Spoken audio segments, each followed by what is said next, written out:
residents of Riot City, welcome to Mean Street Mayhem 59. My name is the historian Angus R. Dacey. I'm joined by Sean Thomas and Carmine Laguzio. And what a stacked card we have tonight, featuring the main event of Vincent Di Maria against the Riot City Wrestling Grand Champion, Chris Basso. Cry havoc and let slip the dogs of war, so saith the bard, and so saith us here at Riot City Wrestling as we ready ourselves with some Mean Street Mayhem. And I'm looking forward to see how Havoc and Mickey can coexist together as the Kings of Ruin as they go up against the team of Aaron Onley and Haley Hendricks. I can't wait. But guys, we also have some debuts tonight.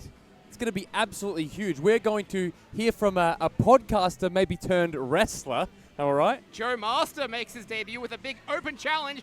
All that and more, but let's get ready to riot. Let's get ready to riot!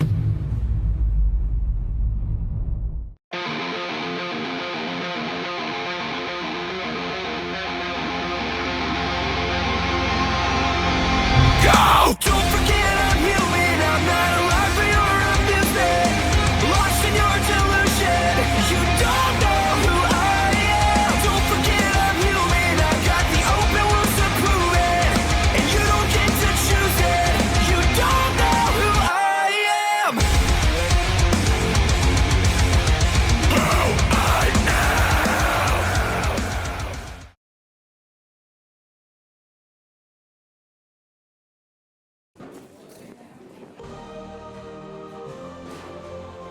Well, ladies and gentlemen, Mean Street Mayhem 59, we are on the air, and we are kicking things off with Prince Apollo, Sean. Oh, that's it. Roll your chariots around and settle down. We're about to head into the Coliseum tonight. Weighing in at 110 kilograms, Prince Apollo! You know, to me, this is exactly what Mean Street Mayhem is all about. You want to come in strong, you want to come in nasty, you want to come in knowing exactly who the hell you are and who you're getting in the ring with. Prince Apollo has said loud and clear, just like my namesake, my ancestors before me, I am here to absolutely squash the flame that is Scorch. Now, his ancestors, so, I mean, you tell me there's some Greek origins here with Prince Apollo, is that what we're saying? What, hundreds of years of war? Hundreds of years. Thousands even. This guy was here when Odysseus was in the Trojan horse. Prince Apollo making his debut, or not his debut, making his singles appearance here at Mean Street Mayhem 59. We're getting set for his opponent. And you may as well call it a re-debut. This is the perfect time to re-establish yourself in the Riot City Wrestling universe. Case in point, Scorch has an opportunity here tonight. Gentlemen, it is scorching time. What does that even mean? It is time for Scorch to come out here and let us know what he is all about, Carmine. Yeah, and Scorch is someone that his goals, his ambitions, they may not be overly clear, but it feels like, I don't think you two would maybe agree, that he's getting the crowd on his side. It's maybe taken a little bit of time, but I feel like people are resonating with his, albeit unclear, message. It is scorching time. It is Mean Street Mayhem time.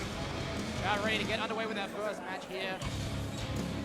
It's hard to really, and here we go. This is exactly how you start yourself up. You're going to smash and you're going to slam here. Mean Street Mayhem number 59. This is how you start things off. Yeah, referee has not signaled for the bell yet. Be very clear about that.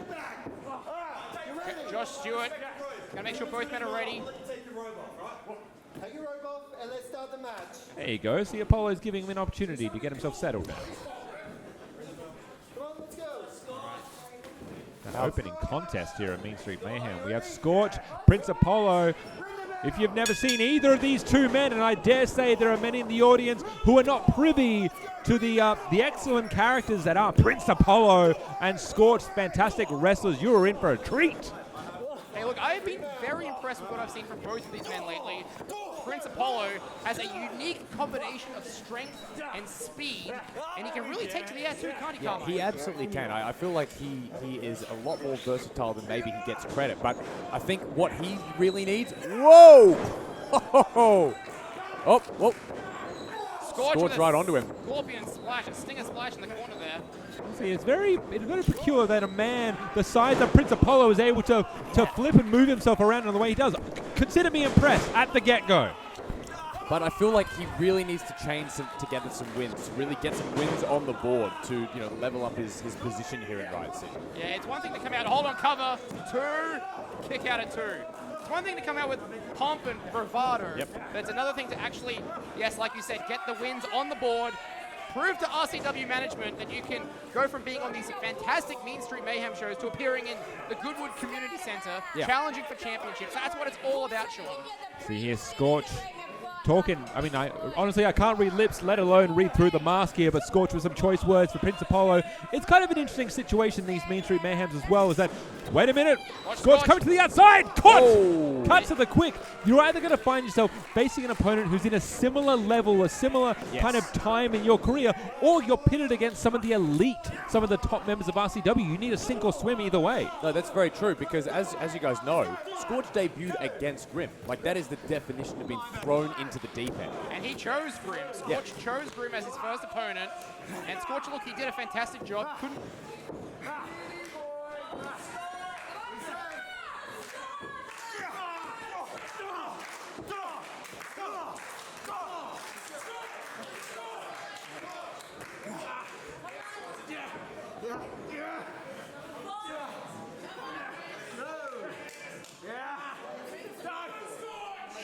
Prince Apollo now digging that knee into the back perfectly between those shoulder blades. Scorch needs to find something here. He's got to use the will of the fans, the will of the crowd. That's right. Find that adrenaline. Get out of this predicament. And here they come. Honestly, at this point, you just need a will to get Apollo's knee out of your back here. Doesn't need to be pretty. You just need to extricate yourself from the Prince. Whoa. And look at this. Whoa. Here we go. Roll through. 2. Quick as a cat. Technical stylings here from Scorch. Has him scouted here.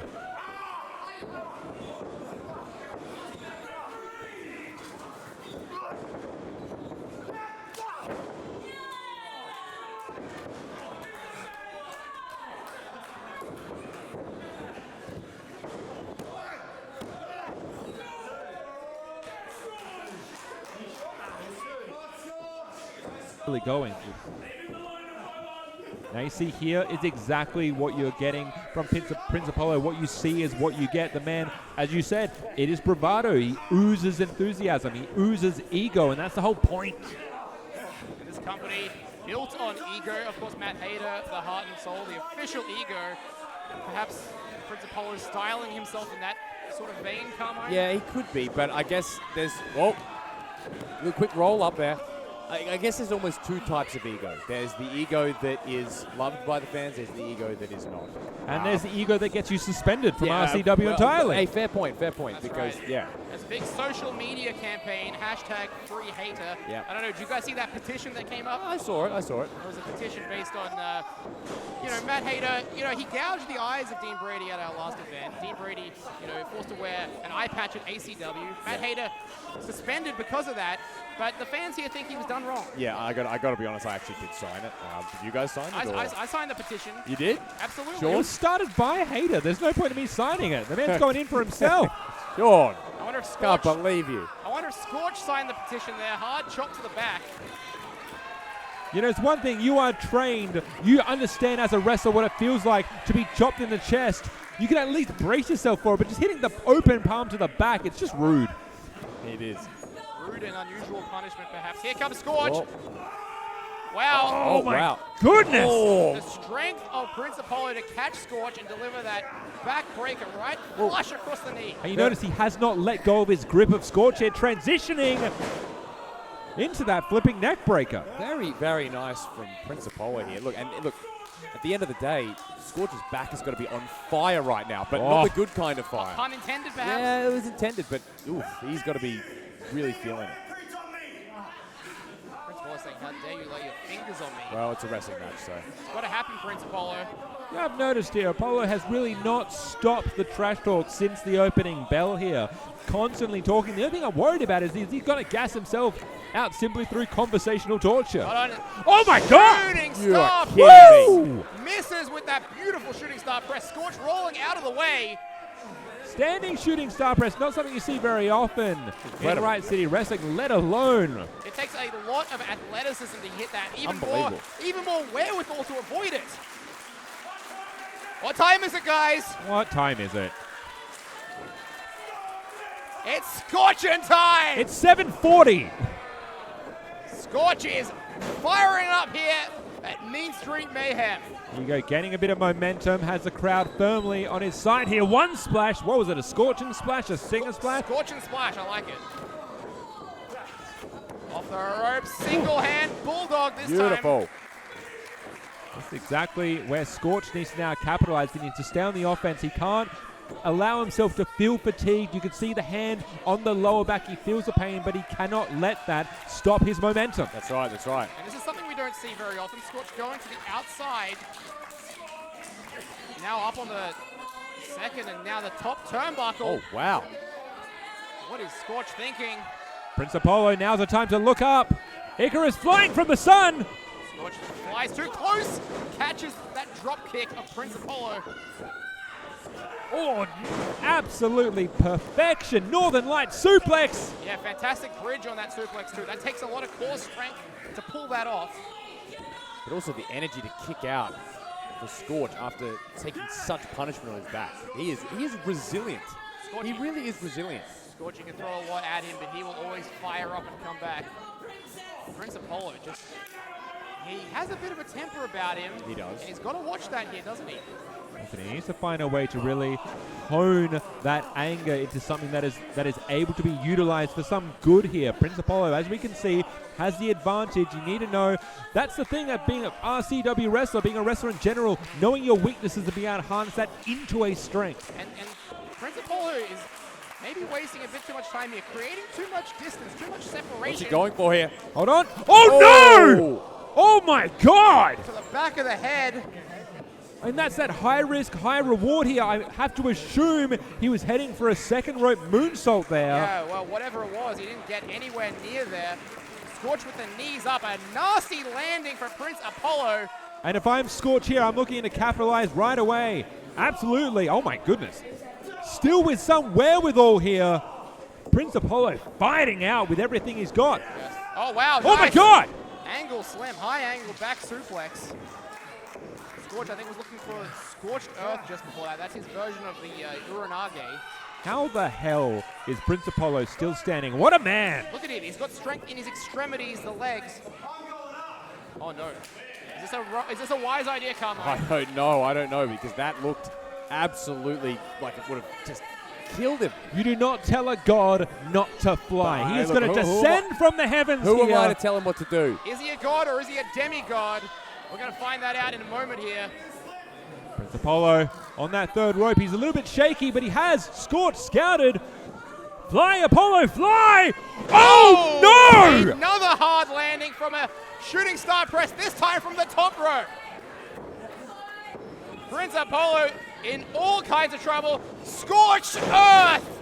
That's all she wrote, gentlemen. The cover, 2, 3. You. Here is your winner, the Vigilante Scorch! You have to imagine it was just one mistake that took the wind out of his sails. That's there. right. Apollo went for a high-risk maneuver, did not pay off, and honestly, I think that cost him. Yeah, it absolutely did. And you have to give credit to the resilience to go back again and try it again, put it all on the line for the fans. Now Despite him being a very arrogant man, that answers more questions than it asks. Gentlemen, I've actually gained a fair amount of respect after seeing that performance from Prince Apollo. But Yeah. tonight, it's all about Scorch. The time is now, and it is scorching time. What a great match. What a great way to open and show you, the residents of Riot City, the future of what this place has to offer. Because the future is incredibly bright. I mean, this is match one. This is match one here at Mean Street Mayhem. This is 59 episodes, 59 events of this wonderful showcase. Well, for people that you may not have seen before. That's right. This is a great taster for you to see the future stars of Australian wrestling. But let's go back to a current star. It's James Dalton. The following contest is a singles match scheduled for one fall. Introducing first.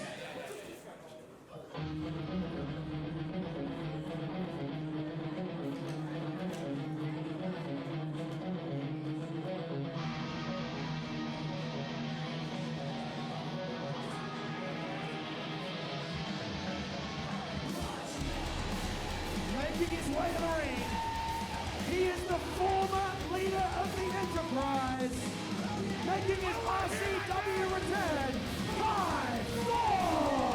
I do have a question around this because it's been some time since we've heard Kai Thorne, not only just in association with what was the Enterprise, but just Kai Thorne in general. I haven't heard this music. This is like listening to the oldies station on the radio. I haven't heard this in forever. Well, Kai Thorne's been gone for quite some time, making his return.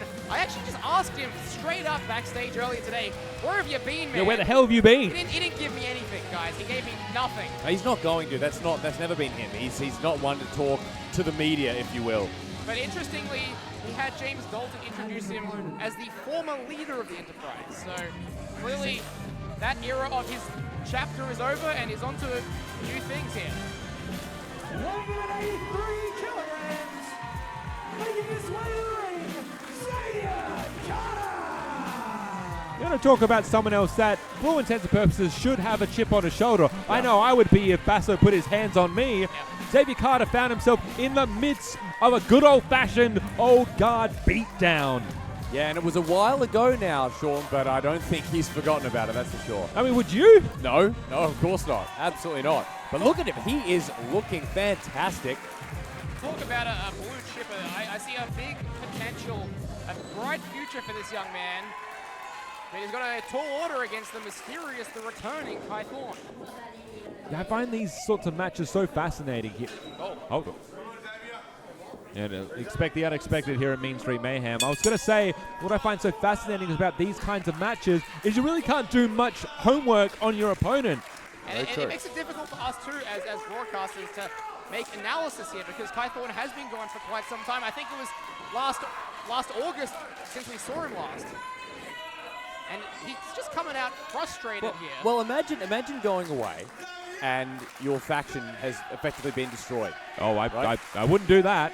Okay, there you go.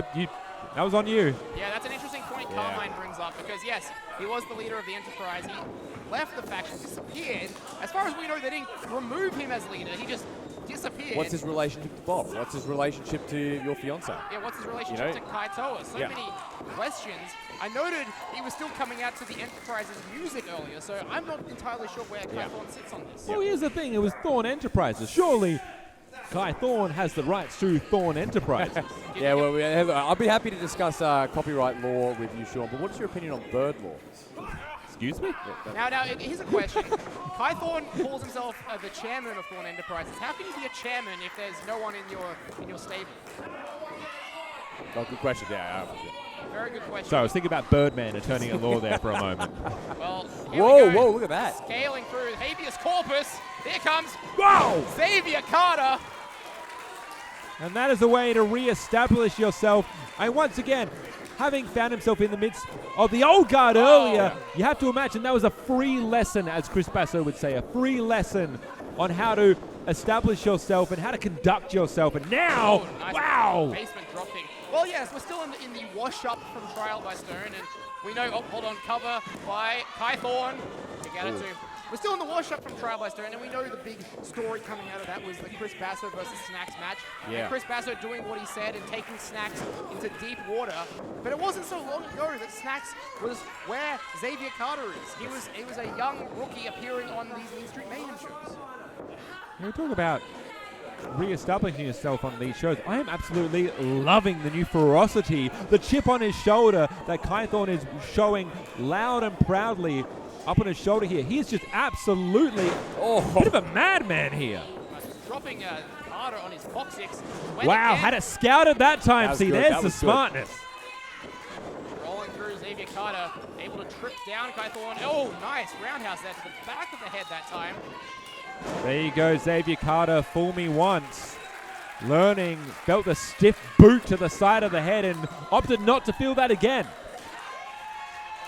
That's right. Well, this is all very similar offense to what he used against Redshaw. Oh, my goodness! Effort. Whoa. Did you see that? A boot straight to the face. I saw it. Now the cover. Oh, my God. Good grief. And I am absolutely sure Kai Thorne has not had enough time to scout Xavier Carter for that. That was just pure, simple timing, impeccable timing by Kai Thorne. Had that scouted in real time. That was really impressive. A bit of instinct, I think, as well. Thorne, a dangerous man. There's a reason why the man was ahead of a faction here in RCW. And this is what I'm liking from Kai Thorne right now. As we saw in the previous matchup, Prince Apollo created distance, allowed that separation for Scorch. Look what Kai Thorne's doing. He is right on top of young Xavier Carter. And honestly, that's smart. If I was in the ring, and I never would be, the fact of the matter is if you're up against someone like Xavier Carter, you want to be stopping that speed game, stopping the high-flying game. He felt one drop kick from Xavier Carter and said, absolutely not. Yep. You slow the pace down. Oh, here's a mistake here. You don't want to create that separation once again. No, you don't. But he's fairly relentless though, Sean. He's giving him time, but I don't know. It's looking pretty good. Spoke too soon. Xavier Carter able to get the boot up on that occasion. Got a great chance to follow up. Here we go. Rolls through. Kai Thorne in the corner. There we are. Very nice. Nice corner lariat. Follow up as well here. Xavier Carter, no let up in the young kid. You got to be careful there, Carter. You got to be just under that 5 count here. Keep yourself from getting disqualified. But now simply those vicious forearms, building up some steam. Oh! Rolling elbow. Kai Thorne out on his feet. Oh! Spiked him on that bulldog there. Almost scorpioning on the floor was Kai Thorne. Cover, and did you notice there, gentlemen, a little hesitation in Xavier Carter in hooking the legs. Left it a bit long, a bit of a loose cover, and guys, that is sometimes the difference between a win and a 2 count. Would it be rude to say rookie mistake? I don't think so. These are great learning opportunities. That's right. And this is the thing, the good thing is that you have these moments. May as well fail here. May as well find opportunity. Oh, goodness! I look away for 2 seconds. Cover now. Wow! Emphatic. Almost blink if you miss it. That was just academic. There you go. Kai Thorne found the equation. Found the right equation, and just like that, Thorne, maybe we're looking at a new enterprise, a one-man enterprise right here. Could you ask for a better return, Carmine? I don't think you could. He was exceptional. Quite frankly, he was exceptional. He really did stand out. But Xavier Carter put up a good effort as well. Yeah, and you know, this is again, we mentioned earlier, great opportunities. We have over 150 fans here in the RCW Academy, and these young future superstars are getting a chance to wrestle in some of these massive capacity crowds. Yeah, absolutely. Yeah, a fantastic effort.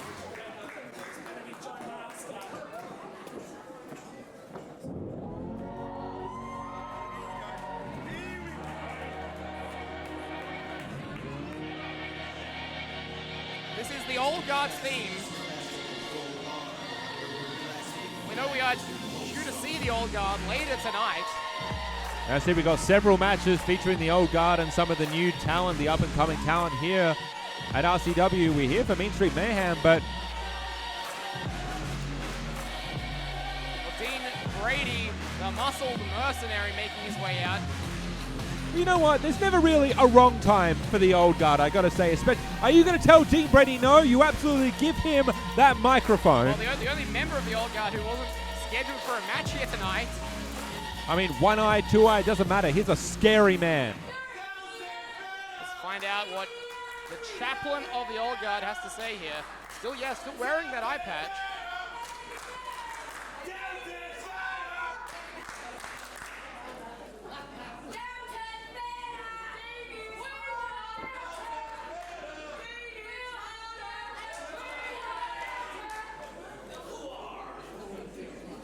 I'm out here tonight to address a very, very important thing.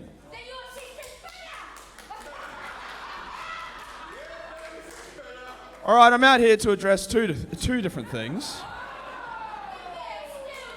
The fact that none of you will ever see my sister ever again. And it's all thanks to me.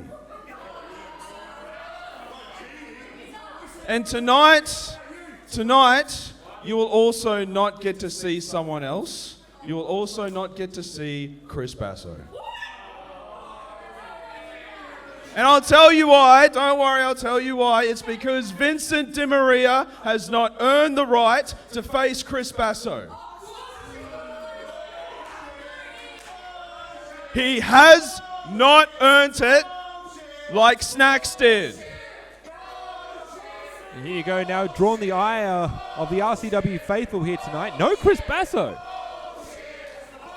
Strange of him not to show up. I thought the old guard... Whether it was a title shot or not, he does not get to face the engineer tonight. But what he might get to do is he might just survive Dean Brody.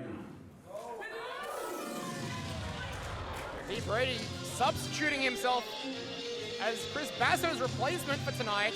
I mean, why not? Here you go. This is the man of 2025, Dean Brady. This is the main event I would watch any day of the week.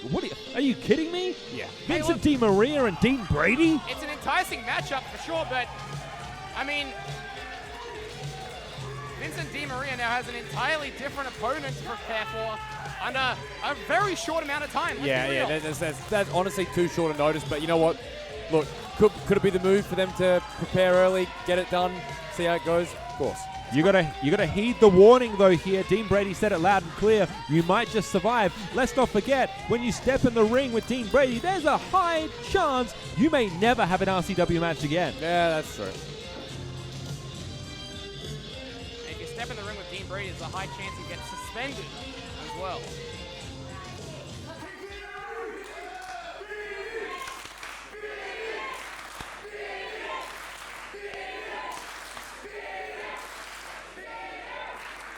I'm sorry. Did you say survive you? If I remember correctly, the last time that we stood toe to toe in the ring, I beat you for the RCW Emerald Crown. That's right. Back at Fringe Mania a couple of years ago.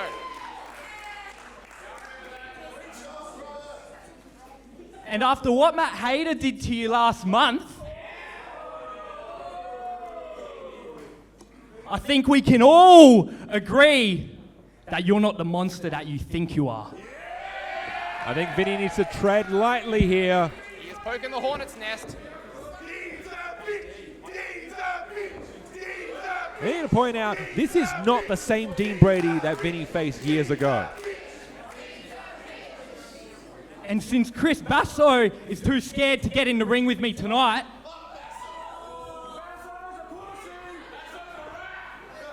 beating you could be the move. Hey, nice. That sounds like Vinny's taking up Dean Brady.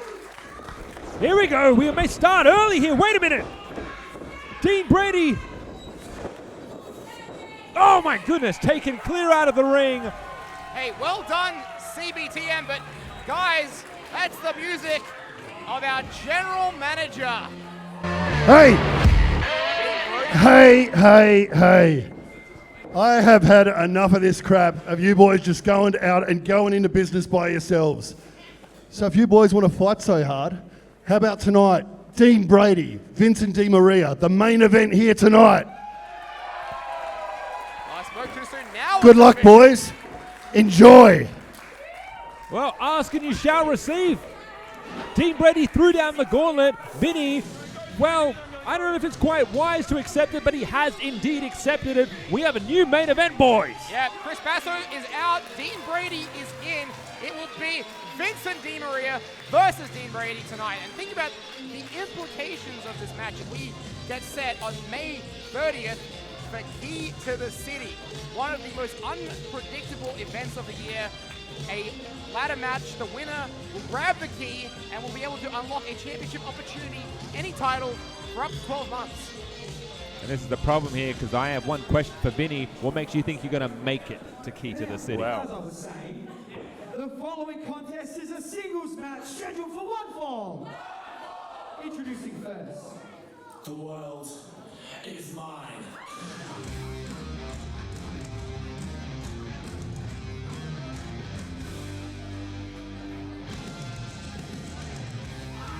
Making his way to the ring, he is the umbrella-wielding warrior, Chasm! You know, last time I personally was able to call a Chasm match was back in the Fringe just a couple of short months ago, and the man is, how should we say it, eclectic, to say the least. I'd say eccentric as well, which is, I guess, similar to eclectic? Weird. What are some other describing words, Angus? Interesting. He's an enigma. Strange. Strange. Odd. Charismatic? Charismatic enigma. Bizarre. But nevertheless, he is proving himself to be quite the effective professional wrestler despite his unorthodox style, which I think favors him quite strongly against opponents who might not know how to prepare. We talk a lot about preparation. Obviously, Vince and Di Maria having to prepare for Dean Brady at short notice. But how can you really prepare for a guy like Chasm? And with a bow and arrow, to be honest. That is absolutely going to be the ammo of this gentleman.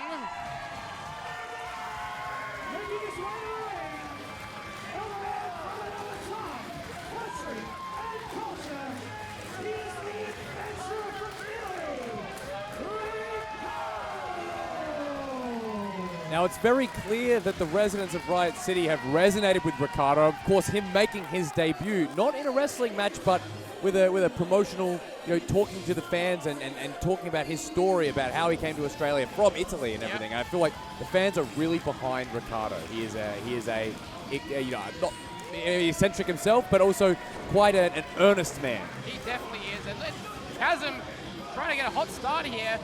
Nope. A referee preventing that from occurring. Yeah, good.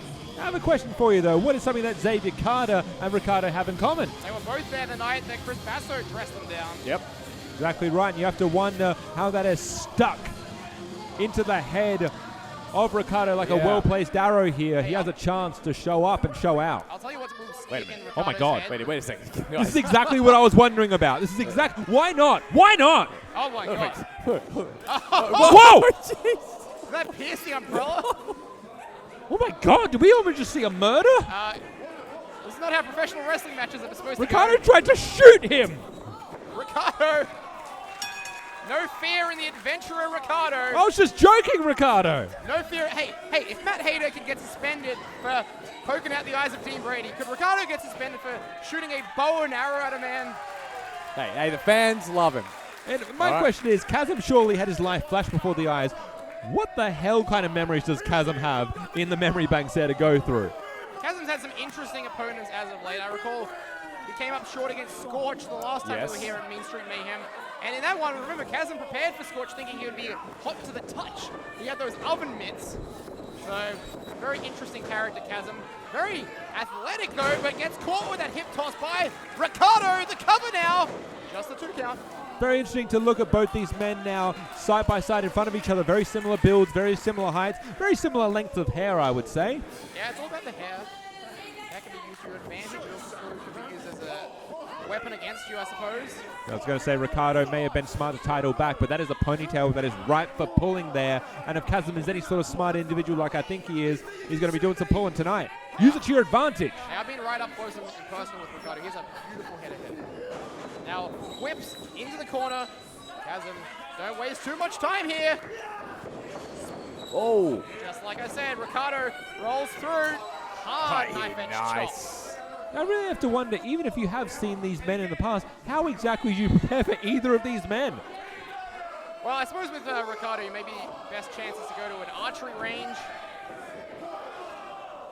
Make sure that bell rings a lot quicker. Now, is that that's an Italian Carmine. Come on, how's your Italian? Oh, it's pretty good. Che colore è questo? What color is this? Ah, yeah, nice. yeah, I don't, yeah. Well, he was counting to 10 in Italian, was Ricardo. Here you go, maybe setting up for a bulldog here. Up and down. Bellissimo. Bellissimo. You've turned the Italian switch on. Molto bene. Yeah. Just the 2 count. Ricardo is surely a fan favorite here in Riot City Wrestling. He has the people behind him. Yeah, he does. He does. Ricardo here getting behind the crowd. He steals from the rich and looks to give to the poor. An absolutely fantastic wrestling match here at Mean Street Mayhem. Still on the hunt for that visa, from what I understand. Can winning a wrestling match give you a visa? Oh, jeez. Flatline. Serious question. We've had weirder things on a pole in wrestling Yeah, matches. I was going to say, yeah. Oh my goodness. Could I wonder if General Manager Big Brody Marshall could sponsor Ricardo for a very, permanent residency. yeah. Big Brody, I'll try and have a talk with Big Brody Marshall later. Maybe we can have a visa on a pole match here. I think that'd be a great idea. Wait, but what happens if the other person wins it? Would we have to also find another person that is not of Australian citizenship? They get to pick an immigrant who can come live here. Okay, gotcha. So that's how that would work. Okay, makes sense. The visa would be eligible. All right, here we go. Enough visa talk off the ropes. Ducks the line. The roll up. Coming through, roll up. Oh, just the 2 count. Oh, double clothesline, both men feeling the effects. And I think actually Chasm soaking a bit of that. Yeah, I think Ricardo definitely got the worst of that one, Sean. Chasm now arguing with the referee that he thinks that should have been 3. That's the problem. Sometimes it isn't the immovable force and the unstoppable force, the immovable object. Yeah. One of them just moves. And Chasm taking an opportunity here to regroup, but I think he's letting the fans get in his head a little bit. It was interesting to see Dean Brody get rattled by the fans earlier in the night. I wonder if that'll come into play in our main event. Yeah, well, look, it's a full house. It's loud out there, guys. It's loud. This place used to be called the Delta Dome after all, so I'm sure Dean Brody always, whenever he comes out here, would always have that in the back of his mind. Yeah. So many good memories, but I'm sure he's pushing them very, very far down. At least for now here. Coming through, Ricardo. Oh, wow. Very nice. This time cutting Chasm to the quick here with a beautiful elbow smash. Both men down. Referee's checking. Begins the count. Obviously a 10 count. If neither man can answer it, would be a double count out. Yep. And we'd hate to see this one end that way. Robbing us of a finish. That's what you did there. Give me a moment. Robin in the hood. That's all I got. And now Chasm, I think, starting to stir. Satisfies the conditions of the referee. The match will continue. I don't think Chasm quite knows where Ricardo is at the moment. There you go. He knows now. Devastating clothesline from Ricardo. Yeah, no sooner had Chasm got to his feet, Ricardo sends him back down. Oh, Chasm jeez! desperately trying to mount some offense here to absolutely no avail. Ricardo getting quite masterful at that shoulder block. That could be enough, Sean. Whoa! No, it wasn't. And I just want to highlight there the smarts that Ricardo had to safely pull Chasm to the middle of the ring. Not something that you might expect from a rookie, but it's just that little extra detail that you pick up along the way. Well, that's right. You don't want there to be a chance of a rope break or anything like that. It's very intuitive by young Ricardo. And I encourage all of our fans to go back on the RCW Vault and go back and watch previous matches of Ricardo. Maybe he made that mistake in an early match. Yeah, very well may have. The beauty of these events is you can literally watch these wrestlers grow in front of you. Whoa. There's some Ricardo of some sort there. Yep. How to scout it. I mean, going tit for tat here at the moment, jockeying for position. There it is. Cross body from the second rope. Oh, wow! And that'll get it done. Just saying, Ricardo could be the next big thing. Hey, could be the move. Hey, I think he's already a pretty big deal here to the residents of Riot City. They're having a great time with Ricardo. It's always a great day out when we see Ricardo in a Riot City wrestling ring, Carmine. Yeah, and just a fantastic win. A very important win, I think, for the trajectory of his career. See, it's interesting with wrestling, with professional wrestlers, because, you know, we all get attached to certain wrestlers. We always find some kind of common ground with them. And I think Ricardo's story, Ricardo's plight, is really resonating here with the residents of Riot City. And Ricardo took a daring opportunity, jumping to the second rope. We saw what happened earlier. This time it paid off, and it got up the 3 count. I am so excited to see where Ricardo's story goes. Me too. How far he can take it here in Riot City. Maybe he could be a next Emerald Crown holder. He could be a future Grand Champion. Who am I to say? But let's go back right now. Center ring. James Dalton. The following contest is a 6-person tag team match scheduled for one fall. Introducing first.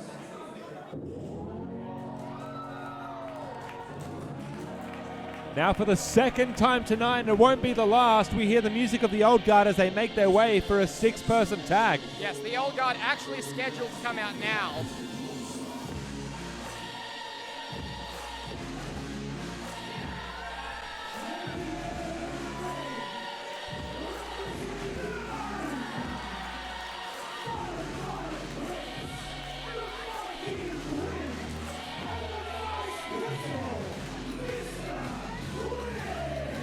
Now, normally, I would put the advantage firmly in the Old Guard's court because it's the Old Guard. They're a well-oiled machine. The problem is this configuration of the Old Guard has had more than a number of problems lately.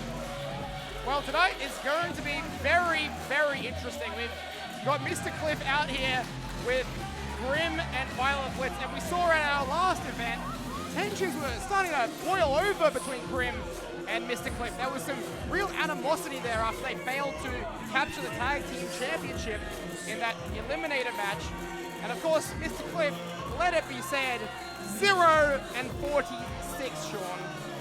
The man said it himself, and I have to admire the tenacity and let's call it the sheer balls of Mr. Cliff to straight to Grim's face say, I'm not going to quit. Honestly, any lesser man would quit. Look, I'm starting to really feel for Mr. Cliff, but the problem is, the longer he hangs out with the Old Guard, the longer he's associated with these guys, the less sympathy I have for him. Well, that's very true. And the thing is, my question is, okay, as you just watched Grim hit him for really no reason, what is he actually doing in the Old Guard? Like, fundamentally, what is he doing? I don't know. They've got Violet Blitz now. Do they still need Mr. Cliff? That's my question. I believe it's the term cannon fodder. Right. Does Stockholm Syndrome ring a bell as well? Or is it maybe not quite that? You ever seen Star Trek? Here's what we call a red shirt. Star Trek. Star Trek. Oh, I thought you were talking about the shipping company.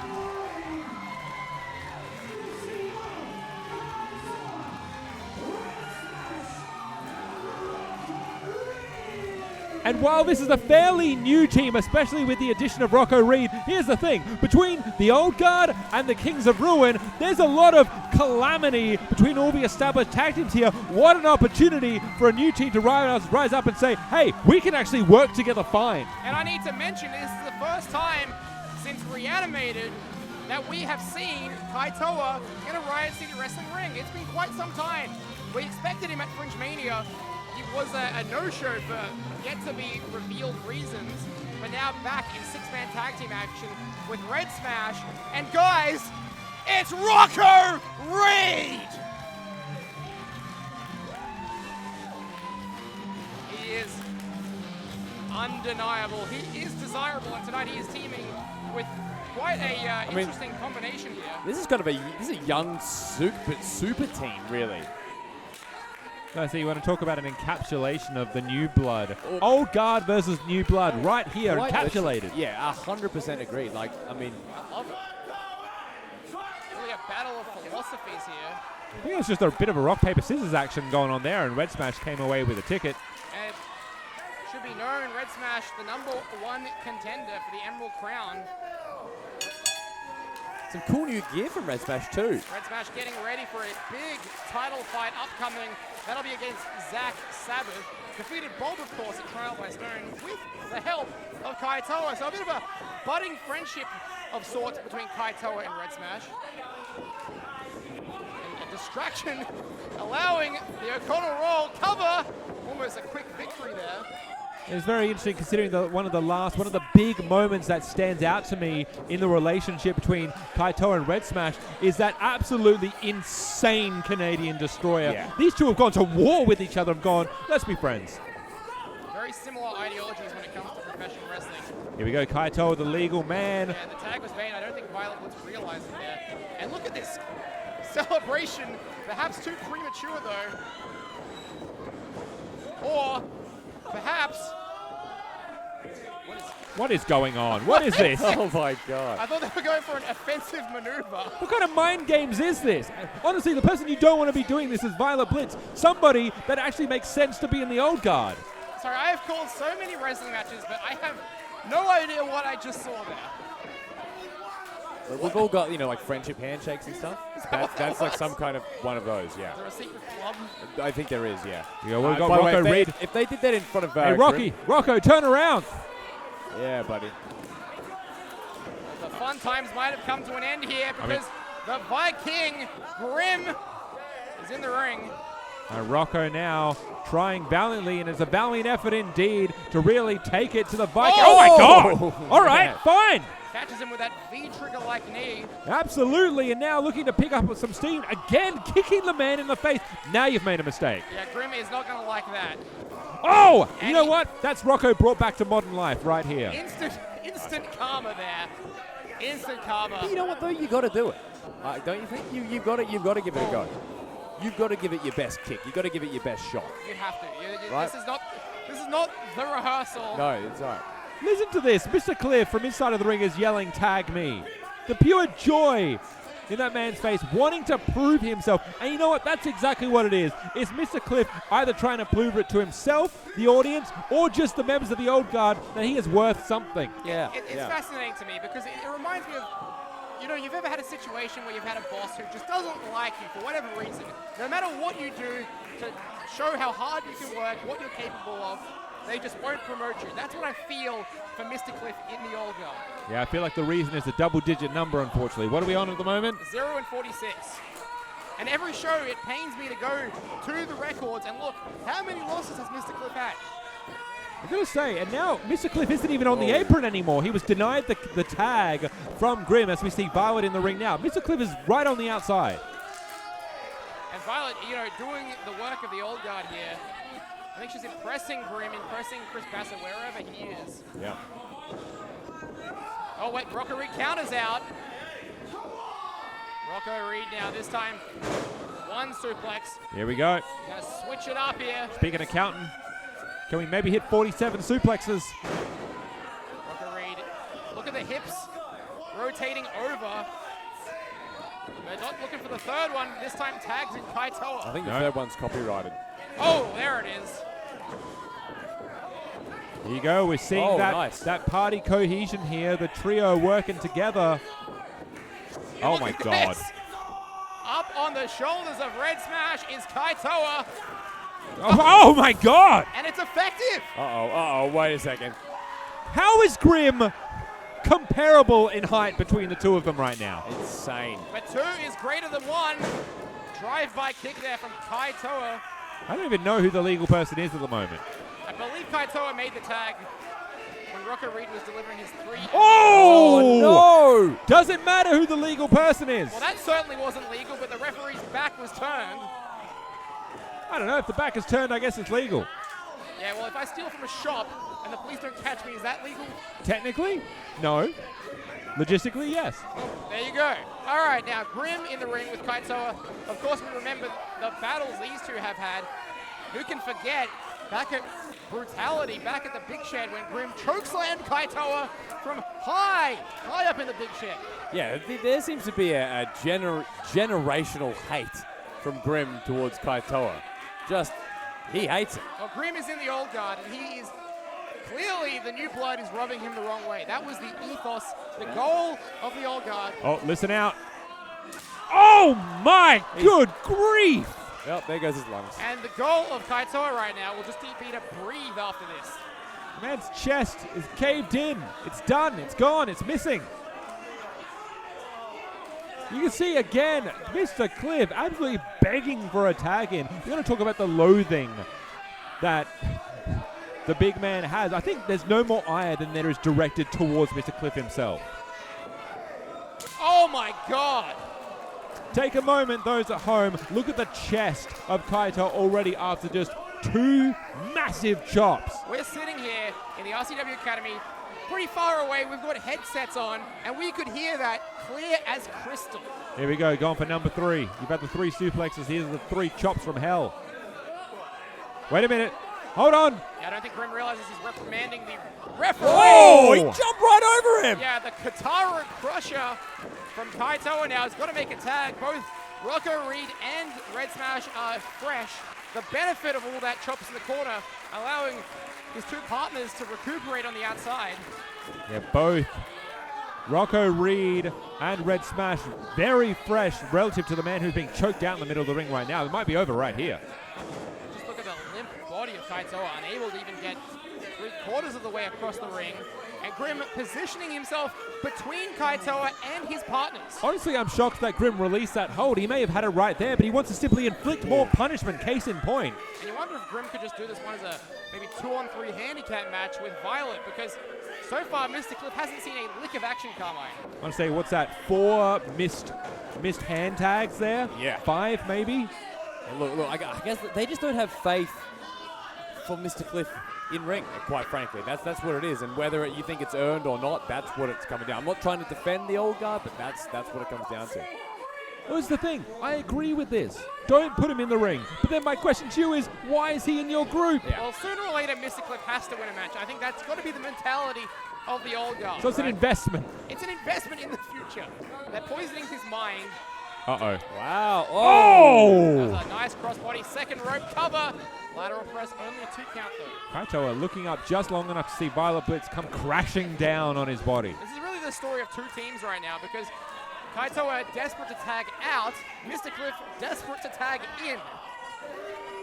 There you go. Maybe Kaitoa can just tag Mr. Cliff in and we could really shake things up.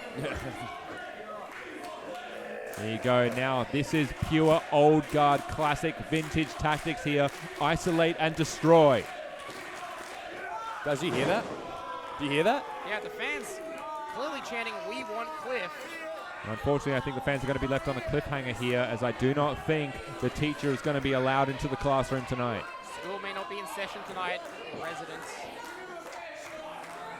Here we go, and you can see here now just the methodical nature of the Viking taking his time. He understands, and this is what dominance is, the understanding, the acknowledgement that you are in control firmly. Well, how many times would Grim have been in this situation? He knows exactly what to do. Quick tags, in and out, isolate an opponent, smother them, wear them down, and go for the win. Yeah. The interesting thing is, the other team has to be thinking, how do we get Mr. Cliff in the ring? That is the Achilles heel, so to speak, of the old guard. They're often documented, often spoken about Achilles heel. And it's not because Mr. Cliff is a bad wrestler. It's just because we've talked about this time and time again. Mr. Cliff is never certain if he is a teacher or a wrestler. Often tries to do both, always fails. I have an alternate theory. I think at some point he went traveling and he got cursed. Oh, I see. The man just has a unfortunate curse. So instead of it being ideological and deep, it really is just really poor luck. Just really poor luck. Really bad luck. Do we have a Shia LaBeouf in Holes kind of situation? Oh my God.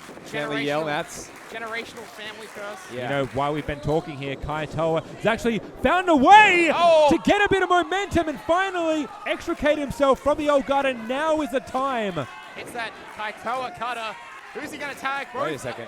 There we go. Who's Violet going to tag in? It's going to be Grim. It's got to be Grim, and it's got to be Red Smash. Oh! Tomahawk chop from the now trunk-wearing Red Smash. There we go. Take Grim straight out of the ring there. Barreling into some members of the outside here. You got to get out of the way because you're about to see another man go flying. Here we go. Much like a famous commercial we saw recently. Red Smash action figure sold separately. Oh my goodness. Careful. Careful, careful, careful. Whoa! Oh my God. Oh my God, moonsault. Beautiful. Acai moonsault there from Red Smash. There we go. We got the smash part of Smash and Slam. And we've seen plenty of slams tonight. How exactly do you drag someone like the Viking, which is just dead weight? Dead weight. Just like that. The strength, we've spoken about this too. Red Smash has a combination of strength and athleticism unparalleled here at Riot City Wrestling, maybe only by Chris Basso. I was going to say, unfortunately, he doesn't have eyes in the back of his head as Blitz has found a way to neutralize the threat, just allowing just enough time for the Viking to get back into control. Smart. Smart tag team wrestling. Watch Grim from the outside in. Ooh. Straight to the middle of the ring, just like that. Effortless. But maybe too far because he's looking to make the tag as Red Smash. I mean, we have to always acknowledge that this match is effectively a handicap match in a way. It's 2 on 3. Is it time? There we go. Finally. No. There we go. Mr. Cliff outsmarting the members of his class here. Now the legal man right in front of the referee. Mr. Cliff gets the tag. Here we go. He gets some action here. Oh my goodness. Almost shades of Red Smash's debut, which was against Mr. Cliff. And I like the little extra moment here. Uh-oh. Who's the problem? Mr. Cliff, turn around, buddy. Better brace himself. Kaitoa is back in the ring. Oh! Oh, wow! Look at that. Here we go! Here we go, Mr. Cliff. Get you some. Wow, we were talking about a handicap match situation earlier. Now Mr. Cliff taking 3 men at the same time. Oh, no. Oh my goodness me. He is hot tonight, is Mr. Cliff. Is Mr. Cliff taking out the entire team of the, I don't know, the Rocco Roll Express? What do you call them? Here we go, guys. I think we call them Team 69 after tonight. The slips are out.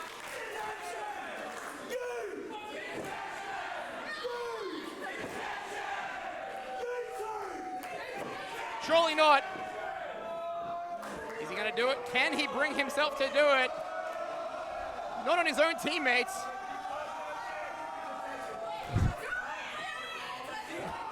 Grim desperate to not get into detention there. Oh, There no! it is. Oh my God! A slip up and the slips have gone flying, Oh and my, now what's Red Smash going for here? Red Smash going for a red crash. Oh my God! Phoenix splash the cover. The three. Holy.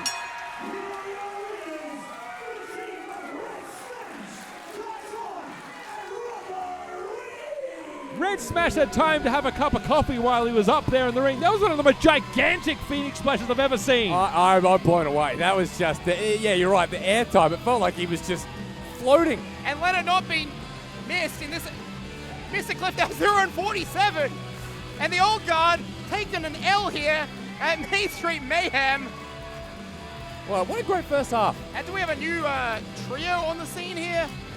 Yeah, these three worked very well together. Yes, there we go. The signature Rocco Reed pose. Here you go, Kaitoa, Red Smash, and Rocco Reed here victorious at Mean Street Mayhem. That was a phenomenal first half. We have so much more in the second half. We're going to see Kings of Ruin in action. We've got the debut of Joe Master, the podcaster. That's right. But we're going to have another special surprise for you in the second half. What's that? Oh, you have to find out. All right. See you in a sec. Carmine Laguzio promising surprises galore. We'll see you for more Mean Street Mayhem.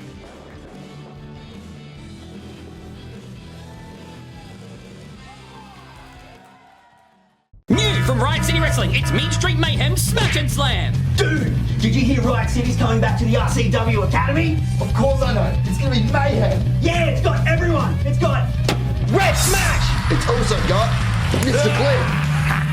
There's the colossal clothesline. A devastating dropkick. Look out the detention slip. Not so fast. Here comes Smash off the top rope.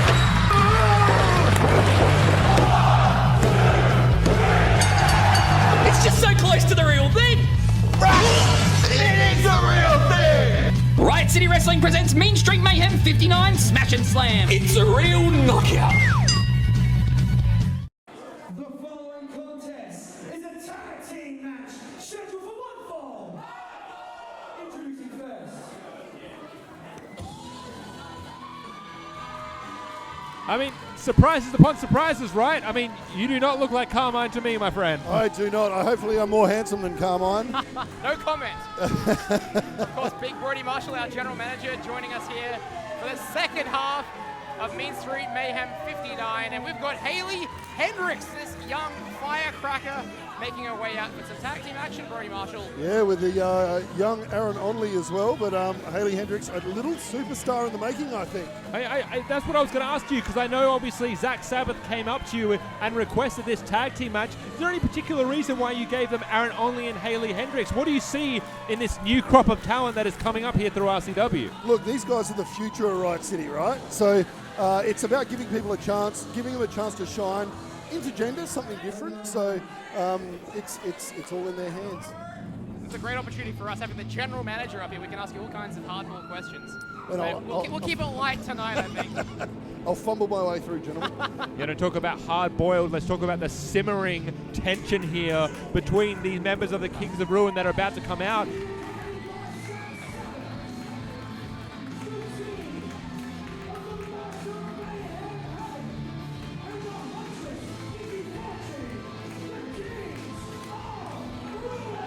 And you know what? I'll say this. I will give Zach Sabbath a lot of credit. He's really trying to pull this team together here. We have Havoc and Mickey Fortune, who have had a few choice words with each other since Mickey has had a lot of harsh words to say about Mike Boomer, currently absent. Well, I was going to say the picture tells 1,000 words. Only 3 of the Kings of Ruin out here, Brody Marshall. Yeah, and look, I mean, they may be biffing, but look at the experience in the ring there. Mickey Fortune, a former tag team partner of mine. I know how experienced she is. And then you have Harry Havoc there, absolute veteran of the South Australian wrestling scene. So we celebrated 25 years of his career earlier. And here you go. This is another picture worth 1,000 words. You can see Zach Sabbath trying to get everyone on side. Fist bumps ahoy for everyone. And we are starting with indeed the Master of Mayhem against Aaron Onley. And you know what? If I'm Onley and Haley Hendricks, I'm looking to exploit this. Absolutely. Why wouldn't you? But let's see where Havoc fits into this, because I know he, yes, was a tag team champion with Mike Boomer. Mike Boomer has, vacated the premises, so to speak. But let's see if Havoc puts the Kings ahead of his own personal ambition. I think Sean's totally right. These guys need to take advantage of this situation. And, the vast experience versus the inexperience, you have to make the most of it in any way, shape, or form that you can. I mean, case in point, look at Mickey Fortune. You just need to study the posture, the body language, the facial expressions. She does not want to be here, and she made that abundantly clear. You're right. Look at her. Yep, absolutely.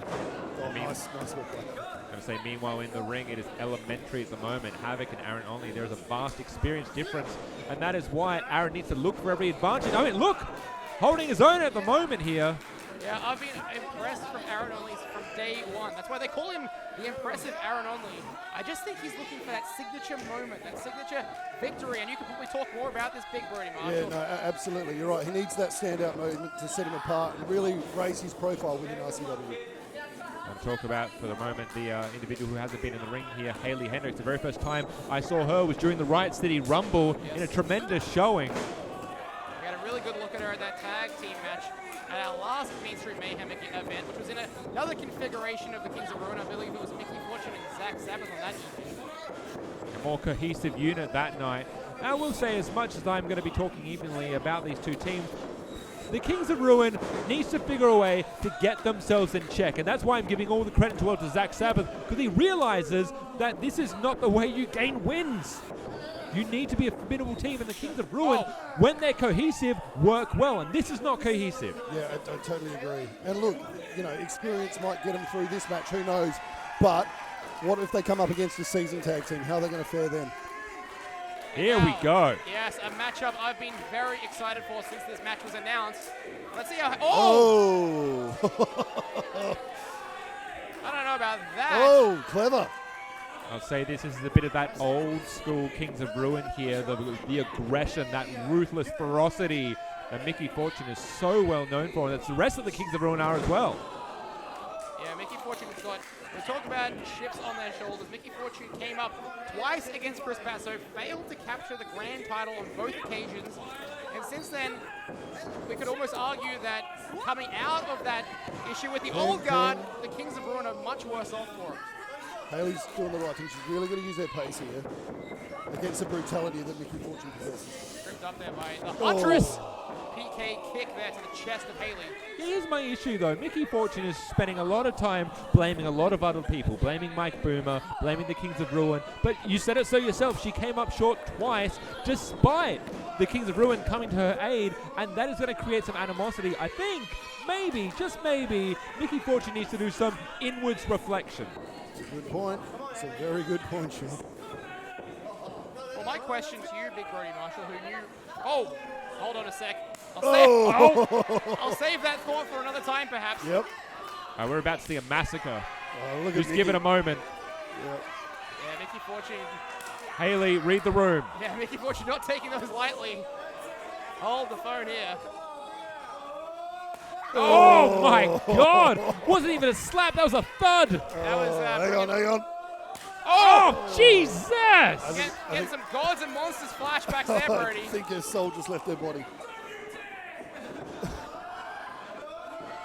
Oh, nice. Hey, using the knees there to counter. Oh, good grief! Spiked that DDT. That was amazing. Legitimate spike on her head. but Mickey Fortune resiliently kicks out. And this has been a theme that I've been talking about for a while. Here's the interesting thing is that for Only and for Hayley Hendricks, they have a plethora, hours upon hours of footage that they can comb through to see how the Kings of Ruin work. There's not that much of this team. That's another advantage you have, the inability of the Kings of Ruin to properly scout you. Very, very true. But these two working as a team right now. Good little tag. And good little double team. Sorry. Aaron Ollie's had quite a few, makeshift tag team partners as well. I've seen him team with the likes of Grim, the likes of Savannah Summers, now teaming with Hayley Hendricks. So he's very adaptable, I think. Yeah, absolutely. And he's been around a while. We're calling him one of the young guys here, but he has been around for a while. He's got some experience behind him. He definitely does. And look, this is really excellent double team offense. Oh, double knees to the guts. To the bread basket, and that's a 2 count again. I gotta say, it has been a very fundamentally well-sound pairing, and it has felt for a little while like Aaron Only has almost been wandering in the desert, unable to find that partner that he really clicks with over time. This does feel like it fits. It clicks. Yeah, I totally agree with you. Well, that sounds interesting, Brody. I mean, could we be looking at maybe a new tag team here in the tag division? Well, the good thing about our tag division now is, as you can clearly see, gender doesn't matter. So we mix it up. We do some different things here in Riot City. Speaking of mixing things up. Oh!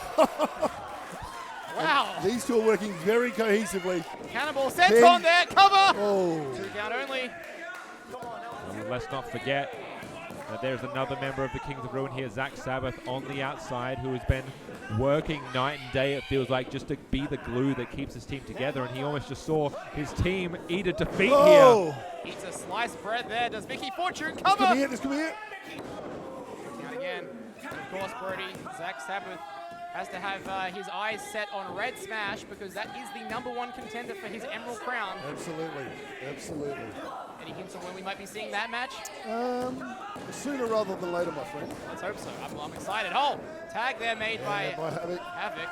Spoken like a true politician, I must say. Ooh! Oh! High kick there, and to be honest, I didn't even see that tag take place, and that is when the cohesion works, it works here. And the experience of Havoc, right? Knows when to do it. Havoc, former Riot City Wrestling champion, former tag team champion, has done so much in his 25-year career. 25 years. That's older than half the crowd sitting watching this show. Again, we went through all of that at the time. I won't tell you how old I was when Havoc made his debut. Yeah, to put it into perspective, Havoc has been wrestling longer than Hayley Hendricks has been alive. Yep, there you go. Havoc was a veteran when Hayley Hendricks was born. Oh, Meteora there by Mickey Fortune. Lovely. And look at this. Hold on. Oh, this reminds me of maybe some of the offense you might have seen between Havoc and Mike Boomer. So interesting. It was not that long ago that the Kings of Ruin could call themselves the RCW Tag Team Champions. Now, of course, they cannot call themselves that. They have been losing a couple of opportunities, therefore, to have the entire gold around their waist. There was a time, not so long ago, we were talking about the Kings of Ruin could have had all the gold in RCW. Yeah, absolutely. Could have had a victory there. I just want to get your reaction, Brody Marshall, to what went down at Trial by Stone in that tag team elimination match. We saw Kings of Ruin eliminated first. They were the first team out. Yeah, which was really unfortunate for them, right? So, and that's the risk of going into those matches. So, hang on, what are we doing here? Aaron Only getting some defense in. Havoc catches Only here. Watch Mickey Fortune. Oh my God! Full Nelson into that powerbomb. This is the beauty of Kings of Ruin. They're probably the most cohesive group in Riot City Wrestling. Hold on. From up in the skies, watch, here we go! Oh my goodness! Hey, perfect timing by Hayley Hendricks. To the last millisecond, Hayley Hendricks saving her for her team. I'll tell you what, this youngster is absolutely on fire. Look at her, she's like she wants this tag so badly. Hayley Hendricks, what a firecracker. Almost bouncing out of her boots here. I mean, Aaron, absolutely, tag her in, get the win. Get a win over Kings of Ruin, impress the general manager standing right next to her. That's right, you have the general manager watching you right now. And cheering you on right now. Opportunities boundless if you can be successful here. Aaron Only's got to get that tag. There we go. And Mickey gets the tag on the other side. Mickey in, Hendricks in.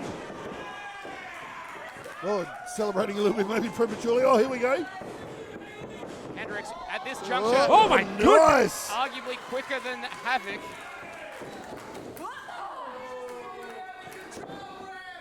Lovely bulldog. Don't let her diminutive stature fool you. Hayley Hendricks is an explosive Oh. powerhouse here. I'm say looking for that monkey flip, but Havoc, the Master Mayhem, had that scouted. Hold on! Yeah, well, Nice. Hendricks had an answer for that one. Aaron Only coming through. Oh, lovely move by Aaron Only. There you go. Now just isolating and keeping Oh, wow. two women in the ring, and that's a vicious boot to the face. I am incredibly impressed, but this could spell the end for Hendricks. Oh, wait! Oh, No! my God, what a Stun- reversal. Stundog Millionaire, the cover now for the victory. Oh, my goodness. The way Hendricks is able to flip over, maneuver her body into prime position here, Mickey's in trouble. That was amazing. Hayley Hendricks may pin Mickey goddamn Fortune. This will kick. Oh, Whoa, whoa! Wow. Wow! Yeah. Hey, you gonna suspend her for that? Brody Marshall? I can only. And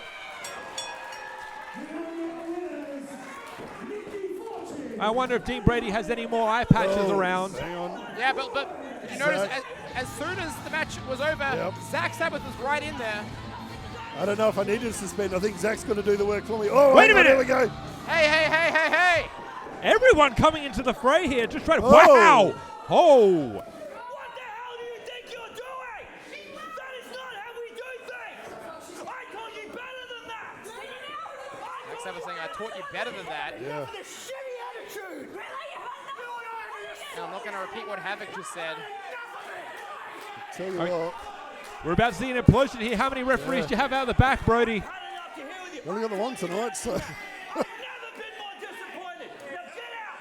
Havoc's had Oh, enough. Havoc's leaving. He's had enough. Gonna say, I thought we were about to see a blow up here, but Havoc. Everyone's left. Zach Sabbath left in the ring. You know what? This experiment to try and get the Kings of Root together has absolutely exploded. Yeah. I don't want to say cooler heads prevailed because that really blew up there, but I'm really starting to question the future of the Kings of Ruin right now, Brody. Absolutely. I mean, look, this is a pretty explosive night. This is more than I expected, I'll be honest with you. Let's go back to James Dalton in the center ring. This is a singles match scheduled for one fall. Introducing first.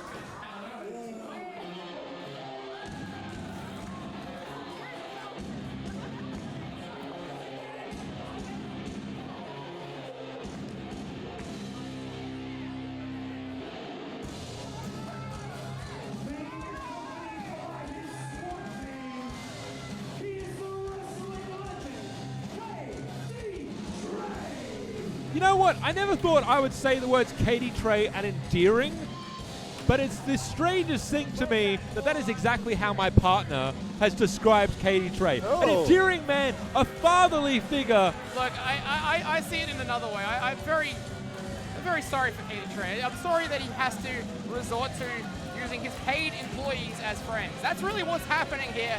They started out as his personal security, and now Katie Trey has basically had everyone in the locker room turn on him, and he's got these two guys as his only friends, Brody. Absolutely. And look, from when he had the belt to today, I don't think he's won clean since. Like, it's just, there's some sort of interference, there's some sort of help, there's some sort of nefarious way of him winning that just isn't clean or respectable, in my humble opinion. And what's in the briefcase? Have you got to the bottom of this? I have not, my friend. I have not. What about, do we do mandatory baggage checks when we arrive at the venue? What's going on Well, here? if we start getting into a dictatorship, if we head there, and the thing is, I need you to put some more respect on them. They're not some guys. It's SWAT 1 and SWAT 2. Well, I don't disagree, but yeah.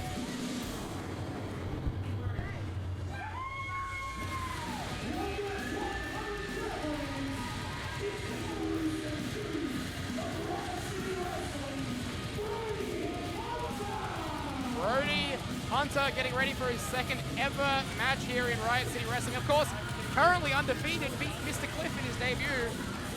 Extremely impressive. I mean, we talk about Mr. Cliff's losing streak all the time, but still, to get a win in your debut, Brody, very impressive. Oh, absolutely it is. It's could this be the start of a streak? Who knows?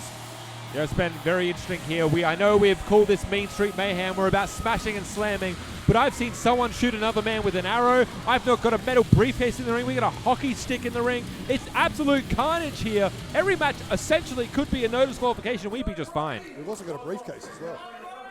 Okay, Trey fanning himself. It is actually unseasonably warm in here. Things are truly heating up here at Mean Street Mayhem. We've got Katie Trey, former RCW heavyweight champion. Yeah, don't say the former part too loudly. He'll come get you for it. Yeah, he will. He's not happy about that. As you said, for the second time, we are seeing Brody Hunter here. Good name, that. Brody Hunter, a Mars hockey player from the Riot City Academy. How much do you know of this gentleman, Brody? I've seen him training. I've watched his early rise, so I know a little bit about him. I'm actually really excited for this kid's future, to be honest with you. So, yeah, exactly. Like I said, he's got a great name. And I've heard he never takes the mask off. He's going to go far. He's quite well built too. I wouldn't be surprised if he was devilishly handsome with that mask. Well, I've seen his face. You've seen his face? But I won't comment. Oh, okay, all right. Spoken again like a true politician. There you go. You've got to keep it fair. I see how you won that election now. See, we can at least talk about Katie Trey in his face. This man here, pure perfection. You know what I will say about Katie is he is looking in great shape. He has certainly put some effort in. He's trimmed up. He's looking the best he has in years. I mean, you'll see Katie Trey at 5, 6 in the morning, working cardio, doing the elliptical machine. Yep. Here's the thing, you become a champion, you get that championship money. He's put that towards his SWAT detail and towards improving himself. Yeah, I can't argue with that. But you know what would really improve him? Getting the Riot City Wrestling Brand Championship back. And that's it, right? Once you get that belt, I can speak from experience, you get a hunger to get it again once you lose it. So that becomes your driver, and maybe that's where his head's at. Since losing that title, Katie Trey's never been further away than he is right about now. And I know we talk so much about these Mean Street events being a great opportunity for the young stars, but a great opportunity for Katie Trey to hone in on his skills. Absolutely. And get some confidence back. Yep. There you go, center of the ring here. Oh, look at that, dodging the elbow. Smart veteran maneuver by Katie Trey. That's it, absolutely, use everything to your advantage. Pull the hair. Pull the hair? What are you guys talking about? Come on. I don't know. I've still got a bee in my bonnet about that Matt Hater suspension. Yes, I haven't spoken on that yet. And we'll just leave it at that for now. Oh my God! The mask is off! There we go. But the face is still shrouded. Yeah, wow, okay.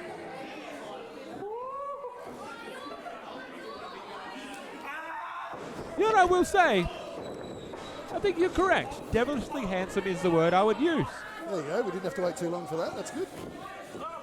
Yeah, Katie Trey, I think, unknowingly has unleashed something inside Brody Hunter here. You go that classic hockey beat down here. He's just got to control himself here a little bit. It's turning into a bit of a hockey fight. You're right, guys. I was going to say Katie Trey's fault, really, for keeping the shirt on. You've seen this many times. Katie Trey looks down and out. Something happens. And he comes up with the goods. Katie Trey is the goods. A veteran over 10 years here in Riot City Wrestling.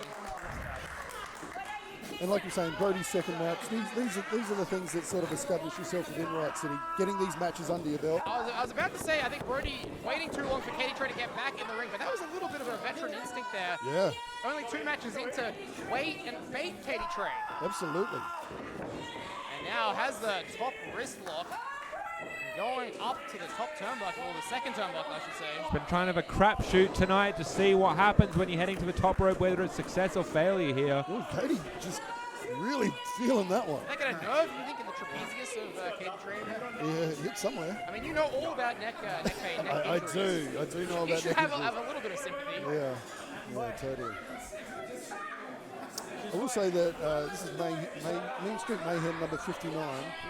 I debuted at Mean Street Mayhem number 1 in Wingfield for Riot City Wrestling many years ago. Just up the road from here. Yeah.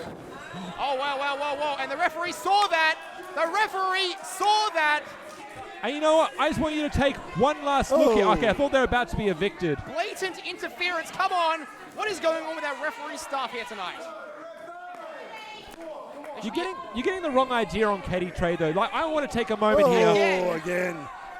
Rest back is turned. You take a look at the SWAT members out there. Look at their shirts. What do you see? Do you see that lovely drawing that is on their shirts? That was actually designed by my partner, Cole for Christmas. Oh, wow. Okay. Cold Up for Christmas on Instagram. And those are now firmly emblazoned. It is Katie Trey giving the ice cream, being a lovely father figure to his 2 SWAT members. And it's emblazoned on all 3 of their chests. I know you're the chairman of the Sigma fan club. I didn't realize you were also adjunct member of the Katie Trey fan club as well. Yeah, it seems to be a little bit of a bias here towards Mr. Trey. Look, as a member of the commentary team, I need to acknowledge talent when I see it. And acknowledge, any conflicts of interest when I see my partner's work upon their shirts. This is good. Yep. This is good. Fill out the conflict of interest form. We'll get it scanned in, put it into HR, right, Brody? Yep. I'll have HR check it out. We'll go from there. And now Katie Trey stomping a mud hole in Brody Hunter. And I feel as though Brody Hunter hasn't quite found that fire. This is where Katie is a wizard. I feel he hasn't quite found that fire, found that aggression, that adrenaline pump. Perhaps Brody Hunter came out here a bit underprepared for Katie Trey tonight. That's it. How exactly do you prepare for Katie Trey? The man oozes aggression every time he's in the ring. Underprepared and maybe a little bit overconfident. Who knows? I'll call it how I see it, and Katie Trey is in the driver's seat right now. Absolutely. Or maybe I spoke too soon. Hang on.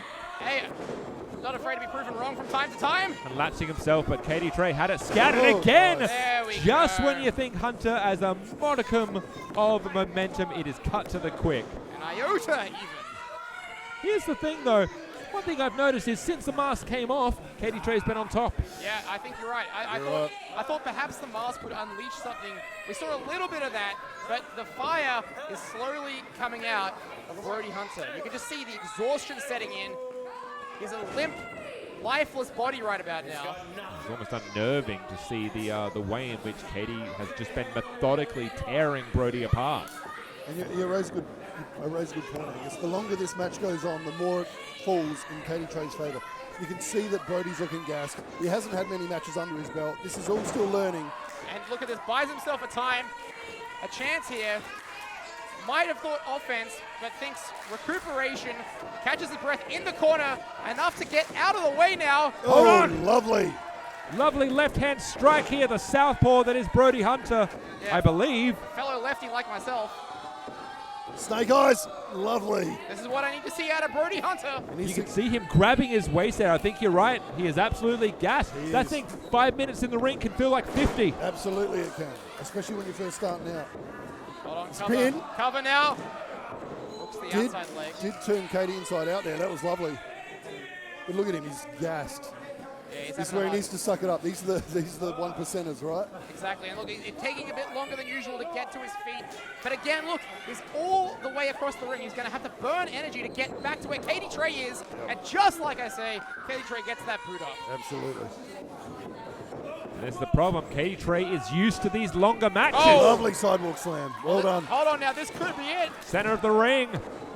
Well, wrestling is a game of inches and millimeters.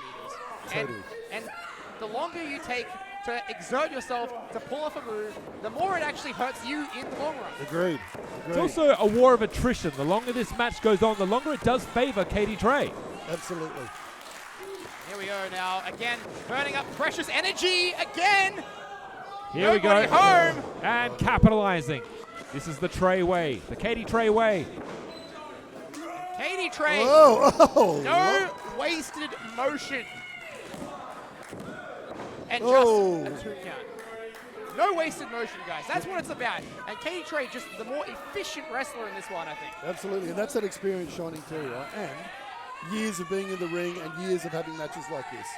You know what? For Brody, this is the free learning experience. Oh, This is the free lesson. Totally. Win, lose, or draw. Hey, I'm firmly in the corner of every match is a learning experience, no matter what level of experience you are. Every opponent will teach you something about them and something about yourself. And notice on the opposite side, you're seeing Katie also taking his time. That's very philosophical, Angus. I really appreciate it. Oh, I'm sitting next to the bar. Some of it's, rubbed off on me here. Brody, pick a bit of steam, and now it works. He went to the well a second time, and thankfully it worked, and that is a moment he needs. He has just collapsed on top of... Oh, Katie. And And there we go. Oh, was that SWAT member? There's a SWAT member. That could have been it. He's wearing black, is blending into the background. And hey, we unmasked Brody Hunter. Maybe we could unmask one of the SWAT guys right now. Come on. Ref needs to get control here. I think Brody needs to be careful. Picking a fight with the SWAT is not really what you want to be doing, or at least turning your back. Roll up. There we go. It's over. It's over. Wow, it's over. Oh, my goodness. There's that, what I talked about at the start of the match. And it didn't even take an offensive maneuver to defeat Brody Hunter. It Still. was smarts of Katie Trey Brody. Yeah, distraction. Nothing's clean. Oh, hang on. Brody is lining something up here. Yeah, I don't know if this is wise, Brody. Didn't take the powder, live to see another day. Katie Trey turns around. Oh, come on. Goozle. We go for a choke slam. Oh, my goodness. Can he get Katie Trey up? No. Oh, wow. Again, see, this is what happens. Too much energy expended in the match. Brody Hunter miscalculated once more. The strength of Brody to keep Katie Trey up there, though, that was impressive. Yeah, He was about to plant him through the middle of that ring. Yeah, two things about that, as you said, Brody taking way too much time, maybe relishing, trying to go for that extra slam and allow the SWAT to come in and stop that. But more to the point, unfortunately, this does show Brody's a bit of a sore loser here. The match was done. The match was over. Yeah, 100%. Now, I'm just like... I'm going to cut him. I disagree. The guy lost by interference. He's pissed off. I'm going to allow that. So well, there we go. Well, no tribunal meeting on Monday for Brody Hunter. He'll learn. He'll learn from this. We'll go back to James and Dalton. Ladies and gentlemen, please welcome Jordan Master.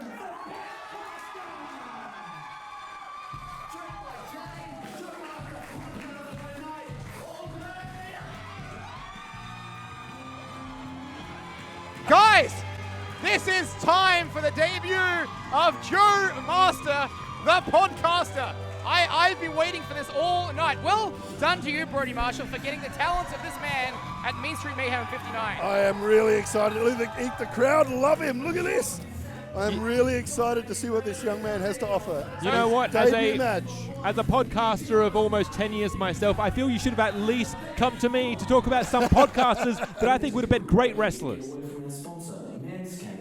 Excuse me? I've been sponsored by Manscaped before. I love it. So Brody, let's just rewind a second. I'm assuming you saw the promotional material put out by Joe Master and you thought we must have this man Absolutely. on our show. Absolutely. I mean, talent is talent, right? And we need the best of it right here in Riot City Wrestling. And looking to open ourselves up into different channels of media, different avenues. You know, we're on YouTube, we're on Facebook, we're on Instagram. We're on TikTok. We're on TikTok. Where will we go? Will we go to SoundCloud? Will we go somewhere else? You know, I will say it was great to see Jimmy C taken down the peg. Welcome to RCW. I got to ask, what brings you here? You know what, Junior? I'll take it from here. Get out of my ring.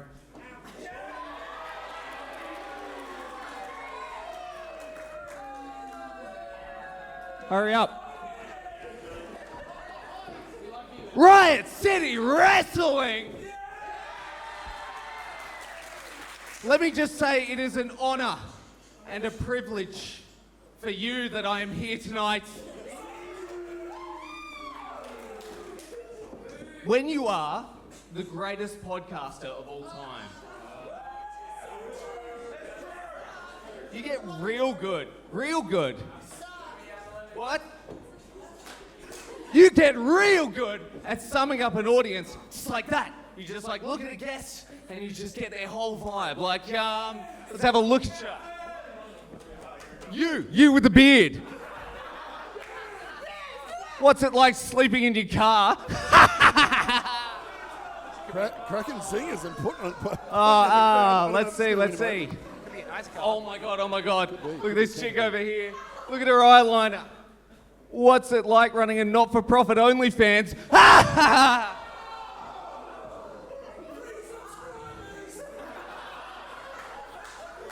Now, very confident. What is the greatest podcaster of all time doing at the Riot City Academy? Yeah, good question. Joe Rogan, get out of here, amateurs. I'm here to prove to you tonight that I can do anything.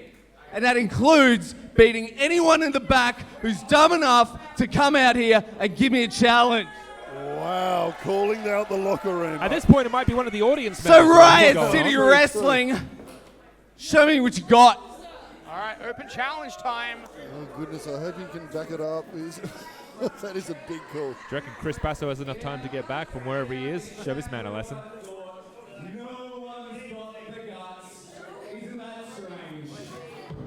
Oh, speaking of strange. All right, you know what? Timing. I'm ready to see this one. Let's get it on. Well, the open challenge appears to be answered by none other than Anar the Strange. A man that I think would make a phenomenal podcast. You reckon? What would he podcast about? What would his topic be? Anything and everything. Whatever the man wants, really. How to win friends and influence people. Well, he has had a change in attitude, so maybe you're right, Sean. Who knows? Who knows? Maybe we could talk about the history of synth music. I don't know. Anar the Strange, though, we saw him back at Fringe Mania in his new appearance. Very impressive. Had a bit of a war earlier in the year with Redshaw, where he started questioning the foundation of his very being. I was going to say, he was having a bit of a war with himself as well. And he said, is this not enough? And what is what I'm doing not enough? And had a complete reinvention, Sean. Well, Angus, as you said, every match you have, you learn something about your opponent and something about yourself. Well, we're going to learn a lot about Joe Master right here, right now. Here we go. Open challenge. This match is going to be official. Oh, my God. Never have I wanted to see a podcaster in a ring more. Well, this is what I love about Mean Street Mayhem. I love the debuts. And this is one I just don't know what to expect because as far as I'm aware, this guy is not actually a professional wrestler, Brody. I'm not quite sure what is, oh, gee whiz. I will give him this. Joe Master has some height to him. The man's tall. The man's big. He's got some bravado about him, too. I don't know where he got that shirt from. Very Dan Flashes. Very complicated pattern. Oh. Yeah, that's HR. Is Joe Master, is he on the payroll? Is this confirmed? Confirmed. Wow, okay. Confirmed that he is on the payroll. Here we go. Yeah. Face lock now by Anar the Strange. I say a tight bear hog, just ragdolling Joe Master out. Oh my God! Joe Master, yeah, able to get out of that one. What's he gonna do here? Waist lock of his own. Interesting. Hold on, you gotta think Joe Master plans to at least wrestle tonight. Like, what is going on here? I'm not quite sure, but look, the kid's got heart. Oh! And now no hearing. Gonna say Joe Master with the tinnitus ringing through his ears. Also, you mentioned the shirt. I also want to mention, what is that, the skinny jeans and the purple Converse? Not exactly wrestling gear. Maybe this was his plan. Maybe he assumed no one would answer his open challenge. But I don't know. A little bit of smarts about him there. Hot-shotting Anar across the top rope. Enraging Anar the Strange here. Actually managing. The man can fight. Yeah, a little bit of offense here. Rolls Anar back in the ring. Not wasting a moment here. Not wasting a moment here. Oh. Joe Master and I can't believe I'm saying this, Joe Master with an early pinfall on Anar the Strange here. Gotta watch those close fists there. Gotta watch him. He's got to stay on top of Anar. Oh. Wait. Oh. Well. I was going to say. A for effort, I guess. He's doing himself a mischief here. E for enthusiasm.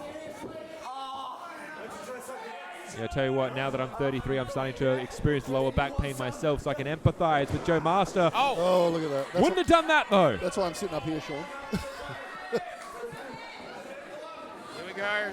Oh. Anar the Strange. Just What? no, not quite. Shook it off. Yeah, Joe Master slides out the back there. He's been excellent at wriggling free of maneuvers. I'll give him that.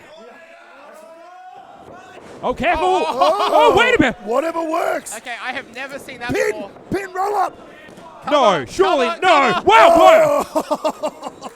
Good grief. My goodness. All right, call it unorthodox, but it's been effective thus far. So far, so good. That one wasn't even intentional, though. He just cowered on the floor. Hey, yeah, a win's a win. Yeah, but I don't think he's not doing much in the way of damage to Anar the Strange. He's hurt his own hand given a chop. If this is like a RPG, Anar's still running on like 99 HP right now. Yeah, you're going to see him go berserk. Oh, my God. And that looks like a thin shirt. I don't think that offers much protection to the chest of Joe. No, not like the SWAT guys we saw earlier. This is just a thin polyester shirt. Yep, welcome to pro wrestling, kid. Synthetic material for a synthetic man. I think I need to say my partner did not make that shirt. Oh my goodness. I mean... It's Joe Master, the podcaster. Oh, good grief! There we go. Gotta be it. Good night.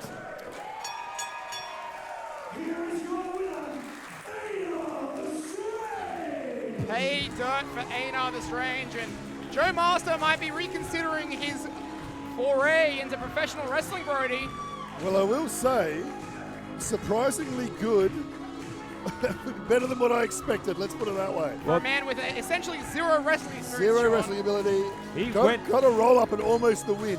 That's it. I was going to make a joke and say that potentially this match went shorter than one of the episodes of his podcast, but the fact of the matter is the man came into the ring, and I'll give credit where credit's due. He went toe-to-toe with Anar the Strange and got some licks in. Hey, it takes guts to get in the ring. It takes guts to have an open challenge. But Anar the Strange showing once again who he is, what he is capable of. I think a future contender here, Brody. Yeah, absolutely. Well, it is main event time at Mean Street Mayhem. Ladies and gentlemen, I have some breaking news. Now official, straight from Big Brody Marshall, it will be Mickey Fortune versus Havoc at Key to the City, May 31st at Goodwood. Make sure you're scared. When did you make? I texted that through just before. I was going to say, that's why you're on your phone earlier. Yeah, exactly. Just a beep boop, and away we go. Man's making moves while he's in the commentary desk. Multitasker. I don't stop, mate. I don't stop. I'm a workhorse. Well, the following contest is a singles match scheduled for one fall. Introducing first.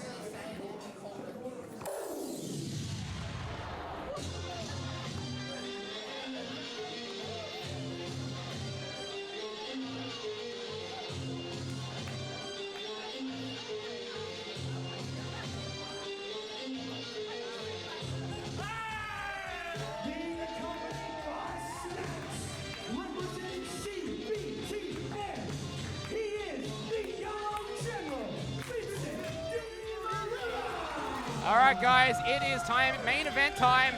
Vincent DiMaria coming out for his match against Dean Brady. And I just want to throw to you, Big Brody Marshall, how good is it to see someone like a Vincent DiMaria main eventing here at Mean Street Mayhem? What growth of character that shows.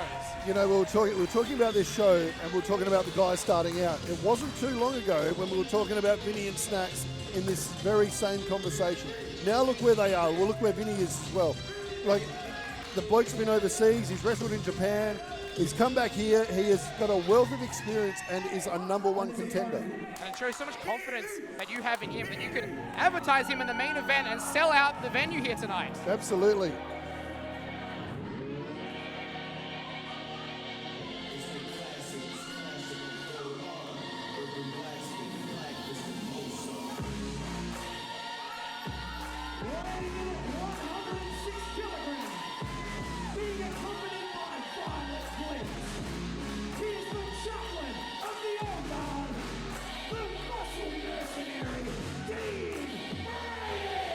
Here's a bit of the issue now that we're finding, though, because yes, Vinny is in the main event. Yes, Vinny has sold out this center here, but the problem still remains. Vinny was preparing for another match. He was saying it had been over 700 days since he was last one-on-one in the ring with Basso, and now he's been told, no, you have the Muscle Mercenary, a completely different match.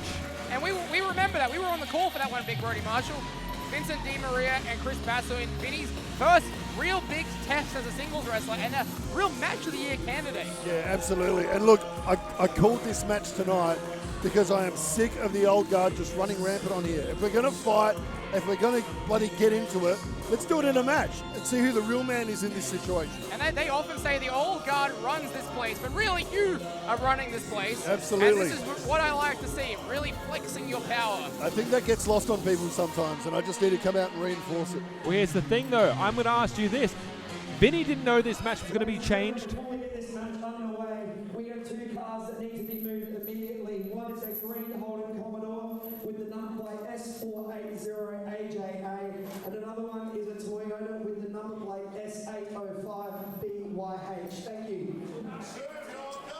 I don't know what I'm saying. All right, some real traffic issues here at the RCW Academy, I guess. I mean, look, these things happen. All right, bell sounds. Main event is underway here. Mean Street Mayhem 59, Sean. We're parking his Paramount. I was going to say, I completely lost my train of thought. I can't remember what I was saying before. All I can think about is cars.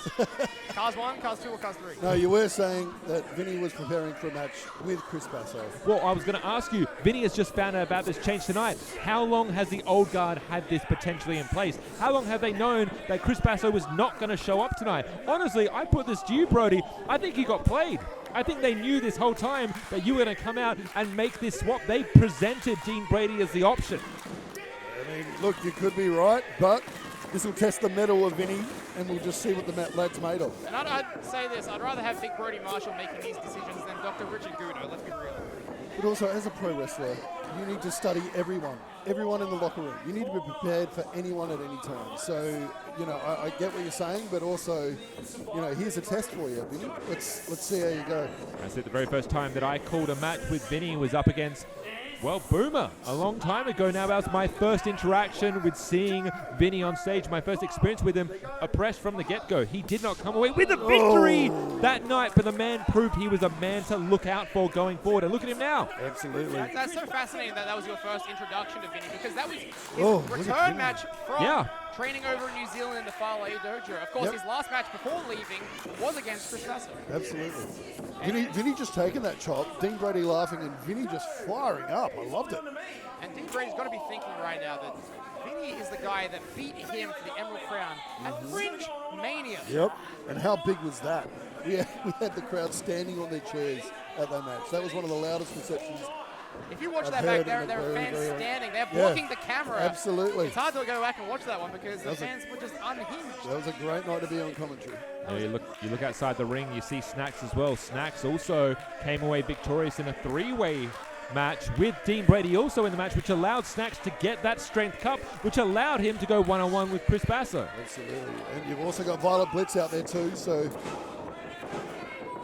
All things being equal, this one should be one hell of a fight. He just gets cut off there. Nice. And Vincent Dean Brady moving with veteran-like instinct. Just the way he's sizing up Dean Brady, waiting for him, finding an opportunity. Excellent stuff here, Vincent Di Maria, the young gentleman. Rocking Dean Brady's head with a couple of those punches. You see, that we talk about the evolution of Vincent Di Maria. I want to talk about the evolution and the way that Dean Brady has evolved over the years from being the brother of Delta Brady, coming from Brady LTD to simply just eviscerating the entire RCW roster. Even before that, Brody, I'm sorry to cut you off, but you talked about how you debuted at Mean Street Mayhem 1. That was really where Dean Brady cut his teeth, too, on those early Mean Street Mayhems back at Wingfield. Absolutely.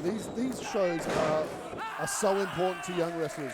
And just going back to Dean Brady, his star is shining brighter than it ever has, and he is becoming an absolute phenomenon, not just in Riot City, but in Australian wrestling as a whole. He's getting so much recognition. I was so lucky to be on the call just a week ago at ACW at New Era to witness Sid Parker versus Dean Brady in one of the greatest matches I have ever seen, and that is not hyperbole.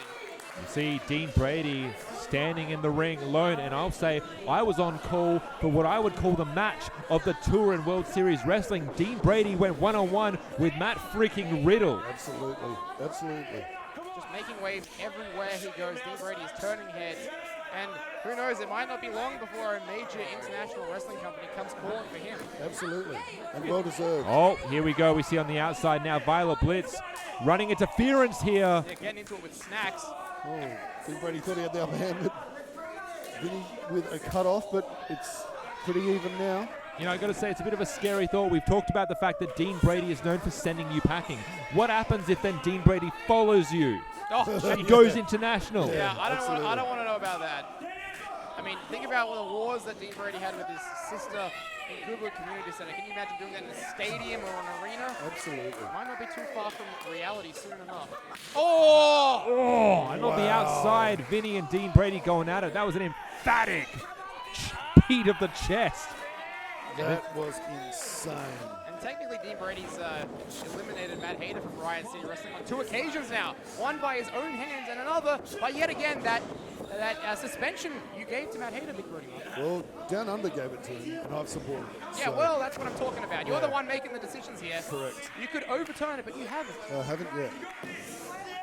Here you go. There's these hard-hitting questions that you were talking about. So you look at Dean Brody and you look at his star, and we're talking about that, but look at the people that Riot City Wrestling has produced that have gone overseas. You've got your Zaria, you've got your Demi Bennett, you've got your Jonah Rock, or your Bronson Reed. Yep. You've got your Elliot Sexton, your Duke Hudson. I see Indy Hartwell, the list goes on. Yeah.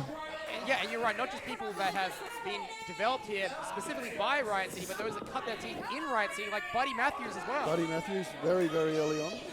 And you have to know that both these men have to be looking to the stars and looking to the future and what that means. And as you said, people cut their teeth right here in Riot City. Some people that we have seen here tonight that have had their first, second, third matches on a Mean Street Mayhem, we might be seeing in 10 years' time. Absolutely.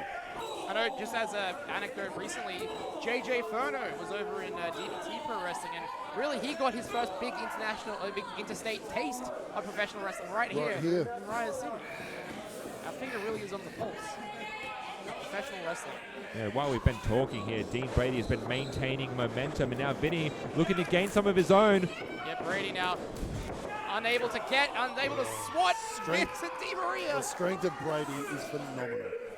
It's a catch-22. You are faster than Dean Brady, but the problem is if he catches you. And just launches you across the ring like that.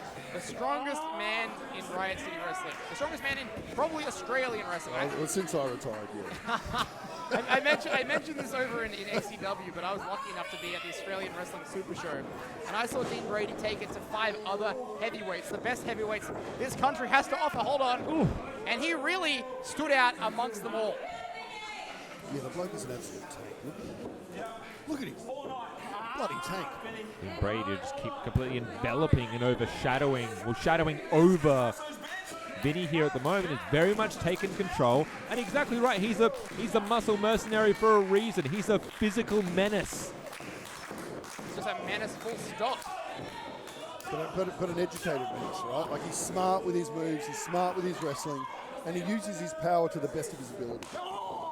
You know, the thing to keep in mind as well is that it was fairly recently that both Snacks and Vinny have been experimenting, well, up until recently, they've been experimenting with their singles rises. And for Vinny, it was a bit of a deflation when he lost his Emerald Crown without being pinned for it. Yeah, correct, you're right. And he's been looking for an opportunity ever since to climb his way back up. One of those ways has been, well, could be the move. And let's not forget as well, May 31st, Key to the City, Brody Marshall. You must be having your eyes on this one, thinking about that ladder match. Yeah, absolutely. Now, we've got a few things lined up for this, so we'll see how all this works out. But quick pin. Roll up. Dean Brady out of the way this time. Hold on. Catches with a European uppercut. Nice. Vinny's got a rally here. Oh. Nice Vinny. The violence that Dean Brady is able to conjure up has no ends, and I'm thinking of many a Chaos Colliders where Dean Brady comes into contact with a ladder, which comes into contact with another person. Well, Dean Brady has been in several Key to the City ladder matches, of course, as well. This guy really, you name a match type, he's been in it. He's a Iron Man of the Riot City Rumble matches. You know, he's been a former Emerald Crown holder, former multi-time tag team champion with many different partners, has run his own faction, has been a member of a faction. This guy literally has done it all in Riot City. I have been in a hardcore match with him, so where I jumped off a ladder onto him through a table many moons ago, so I can testify to the toughness of this young man. Yeah, reanimated 2016. Oh my God, you're a wizard. You are a wizard, my friend. And Vinny now sprawled out on the floor, hand to the back. He's just been absolutely dominated through this match, and we know that there is a tenacity that DiMaria holds. 100%, right? He will go until the gears fall off. Yeah, the kid's got heart. You cannot argue that at all. I mean, there are many ways to train. Oh, a bit of payback there. There are many ways to train in professional wrestling, but actively choosing to go to the Japanese dojo system, that is the hardest path for a professional wrestler to go through. Absolutely. And Vinny did it with glee. Yeah. No mucking around, and he's putting himself out there for success, so well done to him. And now putting themselves out and there they on could the have top. it here. Right! Oh! Superplex. Pin Vinny. Vinny just checking his neck here. Well, that's it. There's no way you come out of a superplex unscathed. It's just the name of the game. Hurt your opponent, hurt yourself. Absolutely. They're the risks you take. It's been an interesting night of action. We've seen some very nearly fatal moves take place. You know, it's been a dangerous night, but as they say, professional wrestling, it's not ballet. No, that's it. That is 100% it. Violet Blitz trying to get her man up. Now, both Team Brady almost getting up earlier than Vinny. Spoke too soon. This crowd reaction about as one-sided as the ALP election victory. There we go. Very topical. Oh my goodness! Oh my. Oh! I'd be out. I'd be taking a snooze after that one. These boys are not holding back. I love it. Guys, elbows turning to fists here. remember, it's not a long weekend this weekend. You've got to be back at work on Monday. And Work is back in the ring. Work is getting ready for Key to the City. Both these men need to be able to survive this match and make it to the next event. Yeah, we're only 4 weeks away from the most unpredictable event of the year. One of my favorites. Oh! Will either of these men make it there? I was going to say, Brody, you need these two men for the next show. Nice reversal. Coming through. Oh, there we are, Brody. Oh! Wow. Perfect Cobra Flosion. That was beautiful. Tilt-a-well goodness from Vincent Di Maria, former Emerald Crown holder here. Vinny's pumping himself up. Inoki would be very proud of that one. I was going to say, Vinny needs to get on top of him. He just, like... Too much separation? Yeah. We've seen that a few times here tonight. I think that's something you don't really pick up until you've been in the business for a few years, Brody. Yeah, it's very true. Oh, stunner! Nice! Dean Brody hasn't left his feet yet, though.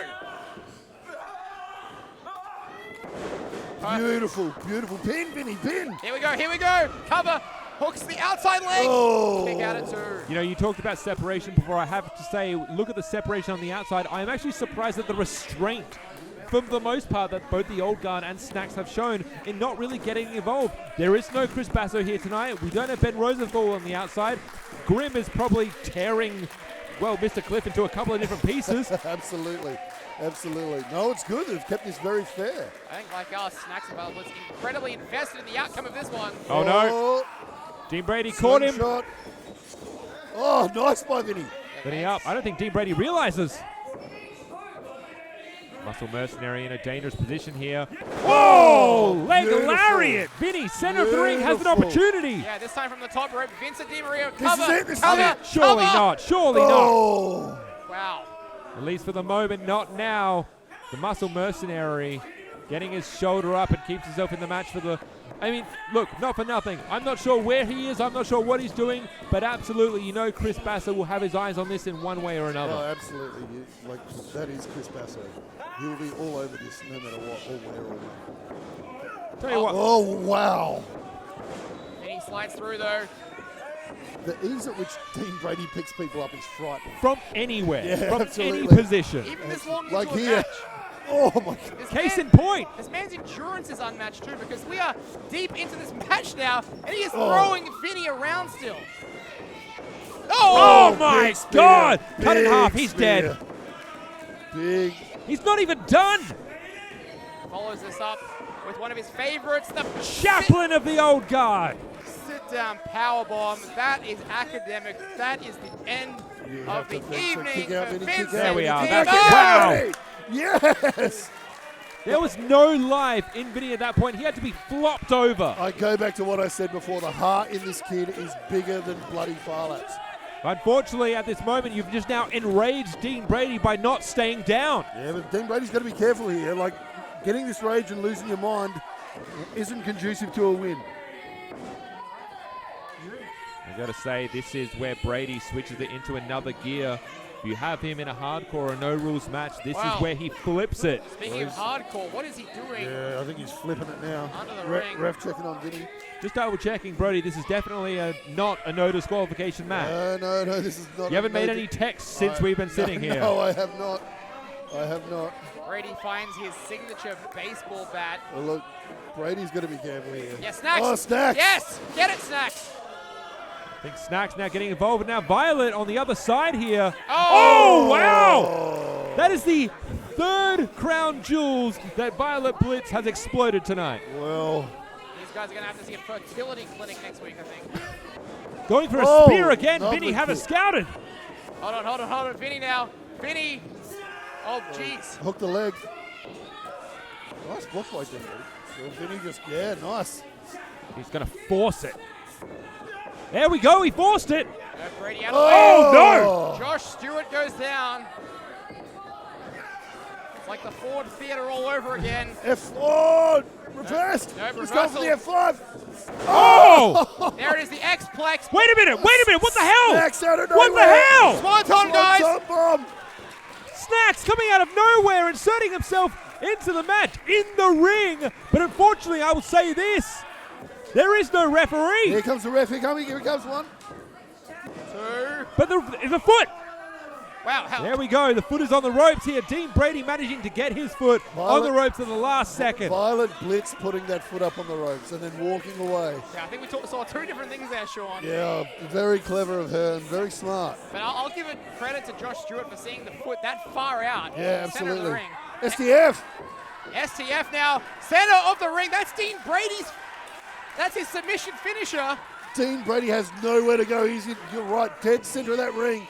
Oh, you watch this man crawl all the way. If he has to lift Vinny on his back, he will do it. Vinny is starting to crank that. Look at that. Yeah, there we go. Oh, my God. Wrenching that neck back. Expert application, easy for me to say. I have to ask you, what's more likely to happen? Dean to tap out or Dean to pass out? Oh, Dean will never tap. Well, pulling it back to the middle of the ring. Oh, no. Potentially a mistake there by Vinny. What choice did he have, really? Absolutely. Definitely a mistake. Watch his underhook. Wait, wait, surely. Oh, my God! That's the Sega Mega Drive. Mega Driver. Basso is here. That's Chris Basso's finishing maneuver. And Violet Blitz pushing the leg off the rope, but Josh Stewart, the referee, saw it. He did see that. Taking a spill on the outside is Was Violet. that a footy to the gut? It definitely was. I mean, I've seen everything. I have seen everything. Uh-oh. Think now you're drawing the eye of the chapel. Wait a minute. Hey. Roll up. Hey, wait. This is how he won the Emerald Crown. Oh, that punch from Stacks rocked Dean Brady. Oh, caught. F5. Went for that leg lariat 1, 2, many times. Champion of the Old Guard sermon is over. Oh. I can tell you this. Chris Basso, the engineer, might not be here, but his presence is felt. Absolutely. And look, credit to both sides there. Dean Brady coming out on top. Both were just as bad as each other on the outside. That's right. Vinny had the equalizer in Snacks. Correct. Violet Blitz neutralized momentarily, but I think the mistake was going for that leg lariat one too many times. Dean Brady, F5, 1, 2, 3.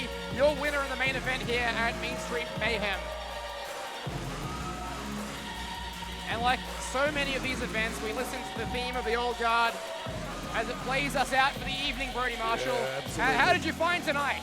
Absolutely great. Once again, awesome to see the young guys coming up, getting their experience, getting some matches under their belt and developing this business and pushing this business forward in the future. I absolutely love it. I got to say, and moving forward, there's a lot of chess pieces moving. We're heading towards Key to the City. Yeah. We're heading towards RCW 300. Yeah. Who knows what happens in the future, but one thing that is perfectly clear, Dean Brady sits almost at the top of the mountain. And this is why I say, Chris Basso, you need to be watching. Well, the next time we will come to you, it'll be May 31st from the Goodwood Community Centre for Key to the City. But until then, thank you so much for watching. For Sean, for Big Brody Marshall, I've been the historian Angus Ardacey. Farewell for now, but not forever.